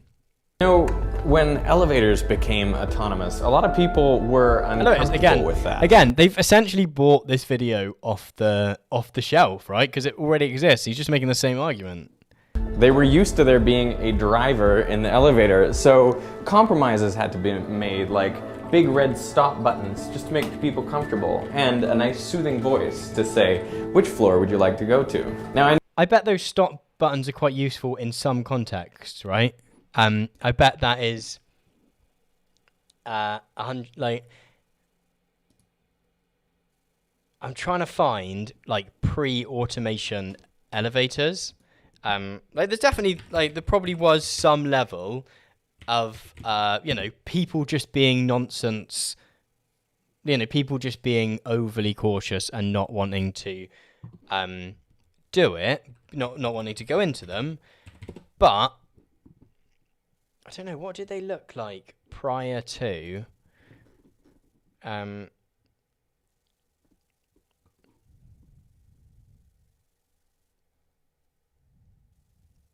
So it's essentially like a it's essentially like a hoist, isn't it? In fact, I will get up on here and we can. Early elevators is what we want, don't we? They were called hoists. They were powered by human and animal power, or sometimes water-driven mechanisms. Modern elevators were elevatorhistory.net. Amazing. Love the fact this exists.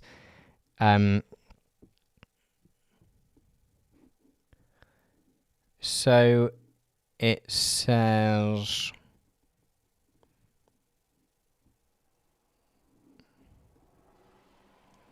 so it's like a good, when does it actually, so there's automatic doors close off the elevator shaft. World War II, elevatorhistory.net does not, has one job and 100% does not help, really. Doesn't fulfill its one task. I sort of know what they're... Okay, from the 19th century, powered, often steam operated. They called it an ascending room. That's posh. I'm going to start describing elevators / lifts, as we call them in the UK, ascending rooms. Surely these all involve someone operating it, right? In 1852, American inventor moved to Yonkers, New York, to work for the Bedstead. Inspired him to start designing elevators. Blah, blah, blah. Okay, so it had a safety device to support it in case it fell, and that's what made people more confident. But how long till they actually became? They became electric. So the reason that there was people in them initially was because you had to drive them. They didn't work unless you had someone in them. Not just because people were scared or lazy. There's probably a transition period where people are like, oh, this is strange after they've been automated. There's no one in here. But so it's just another, like, ignoring all the context that makes something useful. I know that elevators have many fewer degrees of freedom than a car, but even if you look at something like airplanes, that's the same. Again, he's going to go into art. He's going to go to airplanes. Blaster 118 has said no accepted cookies. Lol. I actually only use Firefox for these streams, so it doesn't really matter. But exact wording. The exact wording that he used in the later video there. Airplanes flying in full autonomous mode are actually safer, studies show, than when pilots can take control. Humans involved. I think the moral dilemmas over exactly how cars should react in the tiny percentage of cases where tough choices need to be made is a distraction from the main problem. They still happen. They still... The law! Is the problem going to be the law? Where tough choices need to be made is a distraction from the main problem. The longer we wait to get autonomous vehicles on the road, the more people will die. The longer we wait to get them on the road, more people will die. What a way to phrase it. Like, what a... If you don't want these cars, more people are going to die. And that is the real moral question of autonomous cars. Why aren't we getting them on the road faster? I hope you enjoyed the road. I'm like, okay, again, trying to be like forgiving human being. I think he generally seems like a nice person, but like imagine writing some of this stuff. I mean, I don't know. Got his money, didn't he? So Right? That was cool. Now let's head back. Damn it, Albert saying Tom killing children right now. Quite right. I'm here advocating for people to die. That's actually what we're doing here. That's by looking up that 94% figure that doesn't really mean what he says it means. I want people to die. That's what I was doing there. Go for the CES. Perfect. Oh God, that noise terrified me. I mean, it says in his closing thing, right? An element of truth. And there's an element of truth. There's an element of truth in that. It's just, it's been paid to only give you the element of it. Yeah. Again, right. Like I'm gonna wrap the stream up, and we are gonna say, Blasters 118 is saying that they would love it if I did make a video on this. I think I will. What else did I have to show you? Yeah, this video sort of was a slightly better take on it.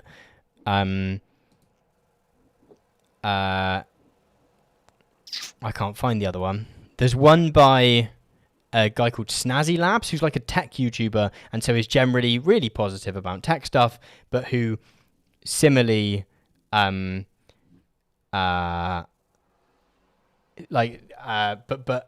also got his trip to Waymo paid for. However, the video isn't sponsored in quite the same way as this one, but yeah, Snazzy Labs, and he makes some good critiques. Even being the kind of person that just makes positive content about how the moon video. Okay, I need I sort of was it Tesla moon yellow light? Is this on? Yeah, okay, this is okay, how can I find, is this it? Okay, Tesla car's autopilot system confuses a moon with the yellow traffic light. Like, just the fact that this guy's like, yeah, this technology, we need it. We need it there in the world.